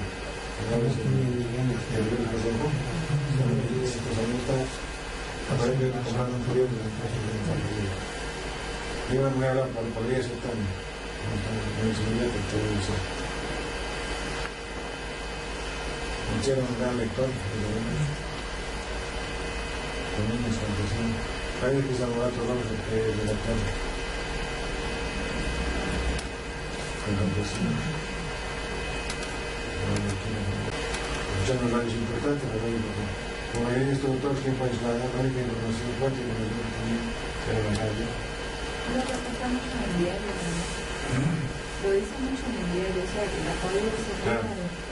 Soy Altiplano, Radio Cruz del Sur, soy Norte de Montero, de los radios más escuchados. Y el enemigo se aprovechaba también de eso. El enemigo sabía que solo tenía una información de la radio, entonces daba partes falsas para despistar a la gente. Yo tuve una polémica fuerte con el presencia, que publicaban una historia de la guerrilla en base a presencia, solamente. Y las noticias falsas que publicaban esto las ponen como verídicas. ¿Se dan cuenta? Entonces no es un buen trabajo historiador, tiene que... Este también es un material de coca. Yo no estoy seguro que sea coca, pero puede ser.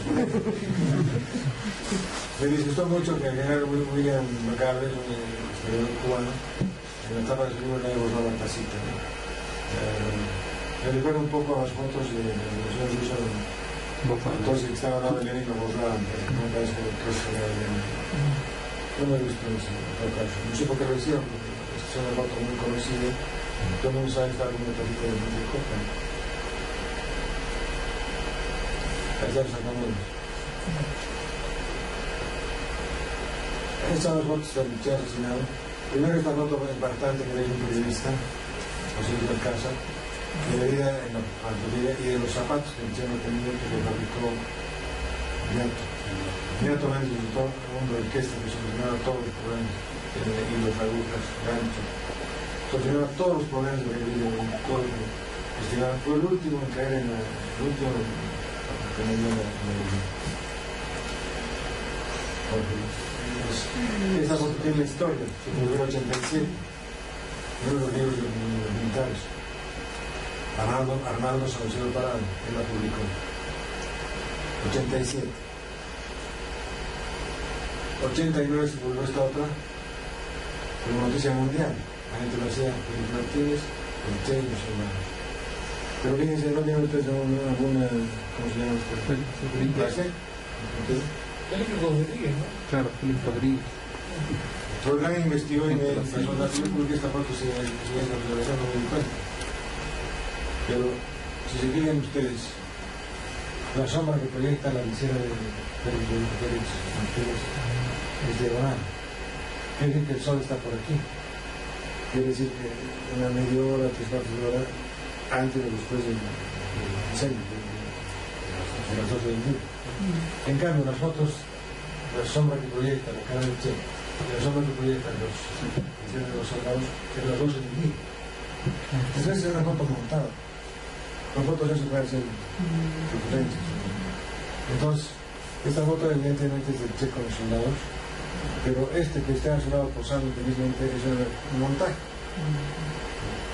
Para decir que él estuvo al lado del Che, eso es un montaje. Lo que a mí me disgustó mucho es que esta foto fuera publicada en todo el mundo, en Bolivia en presente, en todo lo ancho de Paraná, y la foto que publicó 2 años antes, el general Saucedo Parado, que bueno, me pasé. Esta, nadie le dio la importancia, es el Che vivo, de pie, Desmintiendo que había pero esta no fue noticia, en cambio la gente lo hacía, escucha, noticia mundial. Esta es una de Maná. Está inspirada en Cristo, pero se parece mucho a esta otra, ¿no? No sé si la una hubiera inspirado a la otra, creo que no, pero no tal vez será esa. Esta foto es Esta foto parecida es- a la anterior y la Claro. luz está igual. La foto se muestra otra vez, son las 12 del día, porque el sol está aquí exactamente. Esta foto se publicó recién en el 2002. Federico Arana Cirudo, que es de inteligencia, que publicó un libro que no era de sentidos, que publicó en el 2001. Hoy estas fotos se primer plano en los dos. Ya no se conocían, se conocían en el mundo. Esta no la escuelita bastante determinada en ese tiempo, está mucho más interesante. Es un centro de salud, una dispensación de salud. Los solares se llaman fotos con el grado de Che, el camino de la mano. Me llama la atención que esta foto que tiene los ojos cerrados, los ojos posteriores están abiertos. En el caso de los que llevan sus patines en la banderilla famosa del Sevilla. José Rodríguez, José Morales, el escritor que se llama Che de Pausa. Ahora Cheche Morales no lo conocen, realmente no es completamente cabo. Se encuentra en para pasar el baño. Tienen estas fotos anunciando la muerte del Che, pero todavía no hay fotos, no es como ahora en Facebook puedes mandar, o en WhatsApp puedes mandar la cosa por el mundo. De Vallegrán ya nos llegaron las fotos ese día. Por eso creo que archivo todos cuando la noticia de la muerte del Che. Recién el día siguiente quedan son fotos de el Che son fotos de Vallegrán. El primer día también no le dieron. Este es el general Santiago Valle, siguiendo el diario. He descubierto que los militares durante muchas semanas creían que el diario Che era solamente Iztapalapa. Aquí está el diario de enero, el 1 de enero al 7 de octubre. Perdieron de vista que los 2 primeros meses de diciembre estaba en el poder del gobierno. Pero este es el de mayo, comandante de la octava división. Y finalmente cerramos esta rauda, imágenes como en el centro Fernando, entonces un campo que lo has conocido. Era el compañero que venía de las niñas, hijo de dinero, estudió en el colegio de nocturno de Ayacucho, se ganó de marzo en el Antonio Jiménez Carrillo. De hecho, es de Carlos Formal, además. El alcalde de Tarata del Mar es de más, no hablaba hace años. Y en la galería de notables de Tarata ni siquiera estaba, ni siquiera en la galería de Juan Notables. Pasa lo mismo con Viacha. Viacha, el alcalde de más, no hay ninguna cosa, ninguna placa que se puede a poner aquí en el piso. Viacheño, que trabajó para Abril, vivió sin nivel sindical, con ninguna de ellos. Walter García, en 1920, por supuesto, se diseñaba, describió el trabajo del 35, Inti, Poco, que es la palabra que ya tenía ni se acuerdan, siendo alcalde de México. Yo mandé un proyecto, un borrador de resolución al primer Consejo Mundial para que aprobara una instructiva para los alcaldes, por los cambios más, que pusieran algunos placas, nombres, nominaron calles, plazas, los calles. Me dicen que se aprobó, pero tampoco lo están haciendo. Moisés Guevara, Guillermo Ramírez. Este es Simeón Cuba, yo he sido Simeón, Luis Alegría. Este es el doctor profesional de Chema de la Captura. Este se llama Raúl España. Le decimos Quiso, Olmeño Sasco. Y se fue con él,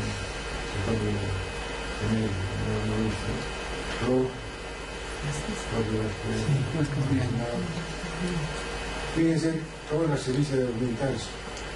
Lo asesinan en el propio de la República Grande y se lo pusieron detrás de la puta, donde fue el Argentina. Pero después dijeron que se había jugado. Y lo encausaron en el juicio del Camino, por el rebelde y con Tomás. Ellos sabían que lo habían matado, si no estaban enviando un muerto, que es realmente degradante, ¿no? Desaparecía, ¿no? Claro, porque además llevaban el cuerpo, lo tiraban al cielo. Pero ellos sabían eso, y sin embargo González lanzaron la teoría de que se hubiera escapado. ¿Y qué usted cree? Entonces, ahora contacto en la tarde, se lo poner aquí. Este es una orquesta que ellos andaban inmediatamente. Que ya estuvo en las acciones de apoyo a la guerrilla peruana, porque ya estuve almorzando con un compañero peruano de estas épocas. Y de aquí lo apoyaron los peruanos en el presidente de Luis Rico, y Luis Méndez. Bueno, pues bien. ¿Tenemos preguntas? Estamos en ojo. Creo que entregar el aula lo voy a colocar. A las 9, claro, entregamos el aula a los compañeros del convenio. Un par de preguntas rápidas más, bueno, las pocas polémicas que pueden ver en internet, ¿quién mató realmente los 3 mayos que tenían? Pues está ya completamente comprobado. Mario Terán. Ahora, bueno, lo que no tengo muy claro si Mario Terán Ortuño o Mario Terán Salazar, porque los cubanos médicos de Santa Cruz operaron de cataratas de la vista a Mario Terán. Yo le pregunté al embajador Dalzada, y no me confirmó, no tiene confirmación, porque me daba la duda. Y realmente le cuidaron de la vista a Mario Terán. Un periodista español, colaborado con un periodista potosino, intentaron hablar con él, le preguntaron si lo habían operado. No, pero no me imagino que operó la vista, como están firmando, que los cubanos le hubieran operado la vista. Yo no hay ninguna duda que con Mario Terán nunca da una entrevista, excepto en los años 70 a un periodista italiano. Está en el YouTube, si ustedes pueden buscarlo. Es una entrevista de Roberto Salvi como el chico, Roberto Salvi, no me acuerdo cómo se llama, pero está en la entrevista a Monge, a Antonio Peredo, a varios militares y a ese señor Mario Terán. Sí, bien. Una consulta más, don Carlos. Hace poco, hace algunos años atrás, publicaron un documental que titula Sacrificio, ¿quién traicionó al Che Guevara?, en donde tanto Ciro Bustos como Bellis Debré dan sus versiones de lo acontecido en la guerrilla. Y ambos establecen que en ningún momento traicionaron, digamos, al Che, pero se sabe de que el mismo Ciro Bustos realizó los identikits de cada uno de los guerrilleros. ¿Cuán cierto es esto? Mira, decían que el Ciro Bustos había también hecho el plano de las cuevas. Los cuales las cuevas fueron descubiertas. Pero las cuevas fueron descubiertas en agosto. Y Ciro Bustos quedó preso en abril. ¿Ustedes creen que si hubieran tenido el plano de las cuevas no hubieran en abril, mayo, no hubieran entrado a buscarlo? ¿Qué sé? Hay mucho debatible todavía en la conversación de ambos. Pero yo no creo que haya incluido mayormente. Porque, fíjense, algunos investigadores opinan que fue un error del Che no haber publicitado su nombre, esta comedia. Estoy aquí, estoy en Bolivia. Entonces la gente, nosotros mismos en Bolivia, no creíamos. El PC nunca dijo que era el Che, nunca dijo hablaba de los tenían compromiso de nombre. En las discusiones en las que hemos participado mucho con el Partido Comunista, nunca dijeron que era el Che. ¿Quiénes decían que era el Che? ¿Quiénes empezaron a decir que era el Che? Eran los militares. Y justamente a los primeros les creían. Entonces, si muchos opinan que fue un error estratégico, el Che no había dado su nombre desde el comienzo, ¿en qué podría haber incluido? Quedamos. ¿Cómo se llama el nombre? Bellis Debré, casi lugar y Bellis Debré y los Bustos hubieran confirmado que estaba haciendo el Che. Una cosa, yo recuerdo que el juicio también nunca se... O sea, las actas del juicio nunca desaparecían, aparecieron después en un remate y después se puede... Mira, aprovechar la pregunta de compañero Carlos, cuando hay la pregunta de si tenía el Che una propuesta para Bolivia, yo creo que sí, porque, a ver, le contaré a usted y a los compañeros, ¿no? El año 1966 yo entro a trabajar en el Ministerio de Educación al departamento de Geografía y Folclore, por la cual fue de fortuna. Y ella, naturalmente, digamos, era media eterna. Efectivamente, ¿no? De Laura Gutiérrez. ¿No? Trabajamos con Laura Gutiérrez. Y Laura Gutiérrez, naturalmente, a que llegué, digamos, las indicaciones ya bien previstas del Che, que se haga, digamos, a que fuera la llegada del Che a Bolivia.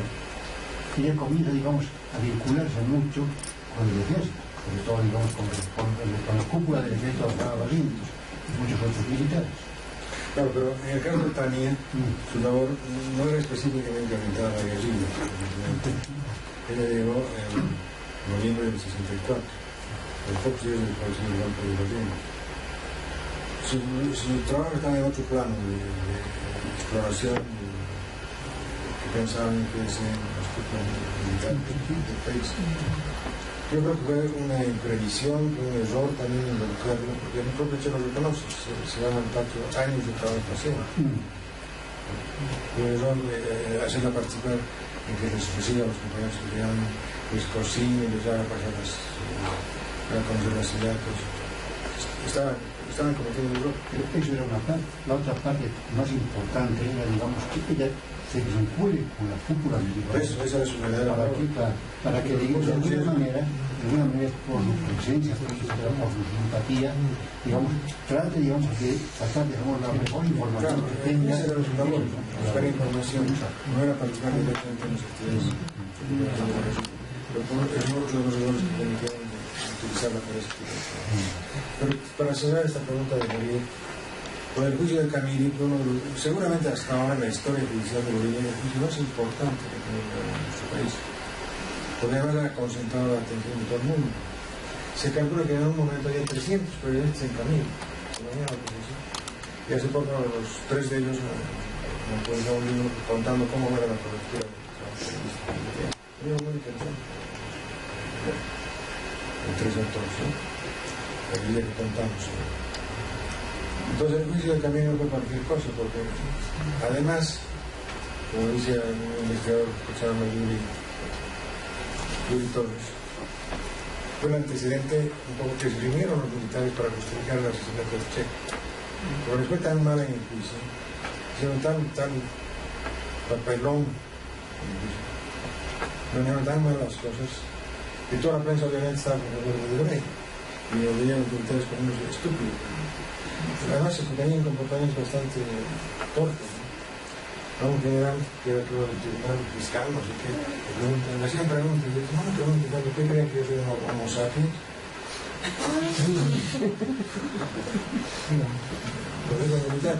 Entonces eran las reír de la gente. Y más bien en algún momento recibió el tribuna de Baitara, que decía algunas cuantas cosas. Pero bueno, hay un elemento interesante, que se conoce muy poco. Él había hecho un compromiso firmado con uno de las para confirmar la presencia del Che, confirmar la presencia del Che, pero no tenía que decirlo al público, no tenía que decirlo a los periodistas. O sea que algún nivel de las Fuerzas Armadas no querían confirmar, no querían anunciar públicamente el Che. Les daba más miedo que la gente esté el Che y tenga más simpatía por el vecino. Entonces, contrata un abogado que era un famoso periodista, muy político, era muy medio. Lo contrata de la ley para que haga su defensa. Y claro, le da todo el material. Ley, Flores Torrico. Se da cuenta de que la Pepa es una noticia que está aquí. Entonces sale, después de hablar con el de documentación para iniciar una defensa, y les dice a los periodistas que el Che está aquí. Y la se enoja, lo despide, ya no lo contrata como su defensor. Yo tenía el compromiso de no revelar a los periodistas que están aquí. O sea, de Bray, un comportamiento bastante indigno. Por un lado confirma a los que reciben los periodistas, pero por un lado de repente tenía que decir que no sabe. Eso sí es una... que explica de una manera su evolución posterior. Creo que más digno que el propio Ciro Bustos, que él dice, a ver, que no es en un caso de un detenido por mi culpa, y un detenido no es muy poca cosa. Era un tipo que ya trabajaba en la medida del centro, era un tipo que años trabajaba con los chicos, que están en proyectos, y conocían montones de gente. Una persona que hubiera declarado, que hubiera tomado por eso la Argentina, hasta se inventó personajes, hasta dibujó personajes imaginarios para despistar con el que dibujó hizo los identificantes en gran dibujante, además, no sé, creo que casi todo. ¿En qué incluye eso? No sé. Pues, aunque él dice que ya conocían, sobre todo en la ocupación del campamento central, ya encontraron fotos de ellos. Entonces, si tenían fotos de una caricatura en Google, ¿qué podían decir? Para acusarlo de traidor a los demás. Fue uno de los pocos que lo visitó a muerto hace muy poco. Uno de los pocos que lo visitó en un sudeste así de no es que porque también había muchos compañeros que se echaban la culpa de todo, lo defendían de Bray. Y después por lo contrario, de Bray hicieron más críticas. Yo creo que sencillamente merece más críticas por esa actitud doble. Entrenadores confirmados que está el Che, pero el compromiso firmado de no decir eso a los periodistas. Y cuando el abogado saca la noticia, lo despide y contrata otro abogado. Sería el cuarto de los periodistas de la Pepa, que está en el Che. Bueno, pero hay tantas historias que se nos dio. Una pregunta rápida. ¿Tiene en su sitio entre ellos esos 5 tomos que sacó con la razón? ¿Va a sacar alguna revisión de eso? ¿Con más información? Estamos trabajando, corrigiendo, ha sido una nueva edición de eso. Sí. Todo en pleno laburo, que nos vamos a estar viendo. Porque eso se puede descargar. Claro, sí, pero ahorita están parados porque lo estamos revisando. Yeah. Nuestro aporte, como es, la etapa de edición digital, voy a estar ayudándome, ustedes estamos trabajando, ojalá podamos estar viendo eso. De modo que se puede bajar, ya no la edición impresa, conocida de todos, sino corregida, inventada, mejorada. mejorar inclusive su formato porque es un poco estamos poniendo en lugar, pero impedir para que sea más fácil de descargar, más fácil de manejar. Vamos a hacer hasta que si Dios quiere. Se fue la gestión. Ya está. Bueno,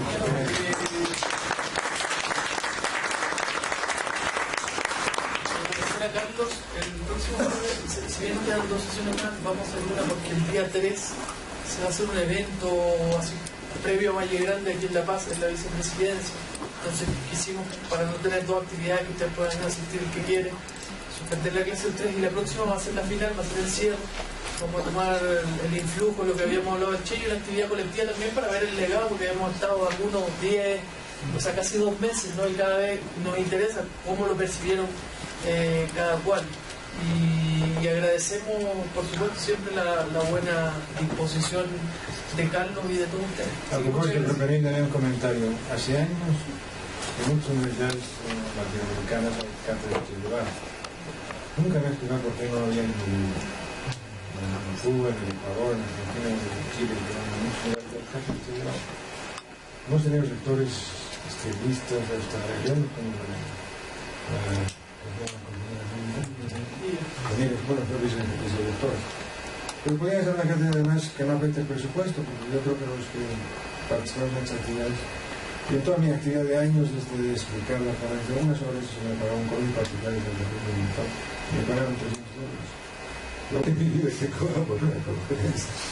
O sea que todos los que estamos ahí, como podríamos compartir estas informaciones sin cobrar un centavo. Por tanto, no han quitado el presupuesto de los gobiernos. ¿Por qué no han creado? A mí, la Pablo Damos, la iniciativa de crear las cátedras de mundo. Porque además me he desayunado de esas actitudes, como la de historia, recibiendo a los del otro lado, sin un contrapeso lo suficiente. Yo ahorita discutido con los ex-sargentos, ex-rangos, que decían que los pobres soldados sufrían y les vendieron sino combatientes, excombatientes, emergentes. Otra cosa, hay un libro de muchos de los temas que tocó Carlos hoy, hay un libro muy bueno que se llama Los Andares del Che en Bolivia, que lo imprimió la Biblioteca del Trabajo Laboral, así que el que quiera también se puede llegar por ahí, a lo mejor quedan ejemplares, ¿no? De hecho, yo quería llamar para pedir si que podíamos conseguir y repartir aquí en la cátedra. Me han llamado del periódico Cambio, lo van a sacar en civil. Y van a vender junto con el periódico. Yo he dicho, la única condición que pongo es que digan claramente que yo estoy cediendo gratuitamente mis derechos, no estoy cobrando por todo el servicio de mi trabajo. El libro está digitalizado en la página también. Está en la página del ministerio, pero quizás el que lo quiera en papel puede llegar y tal vez quede en copia.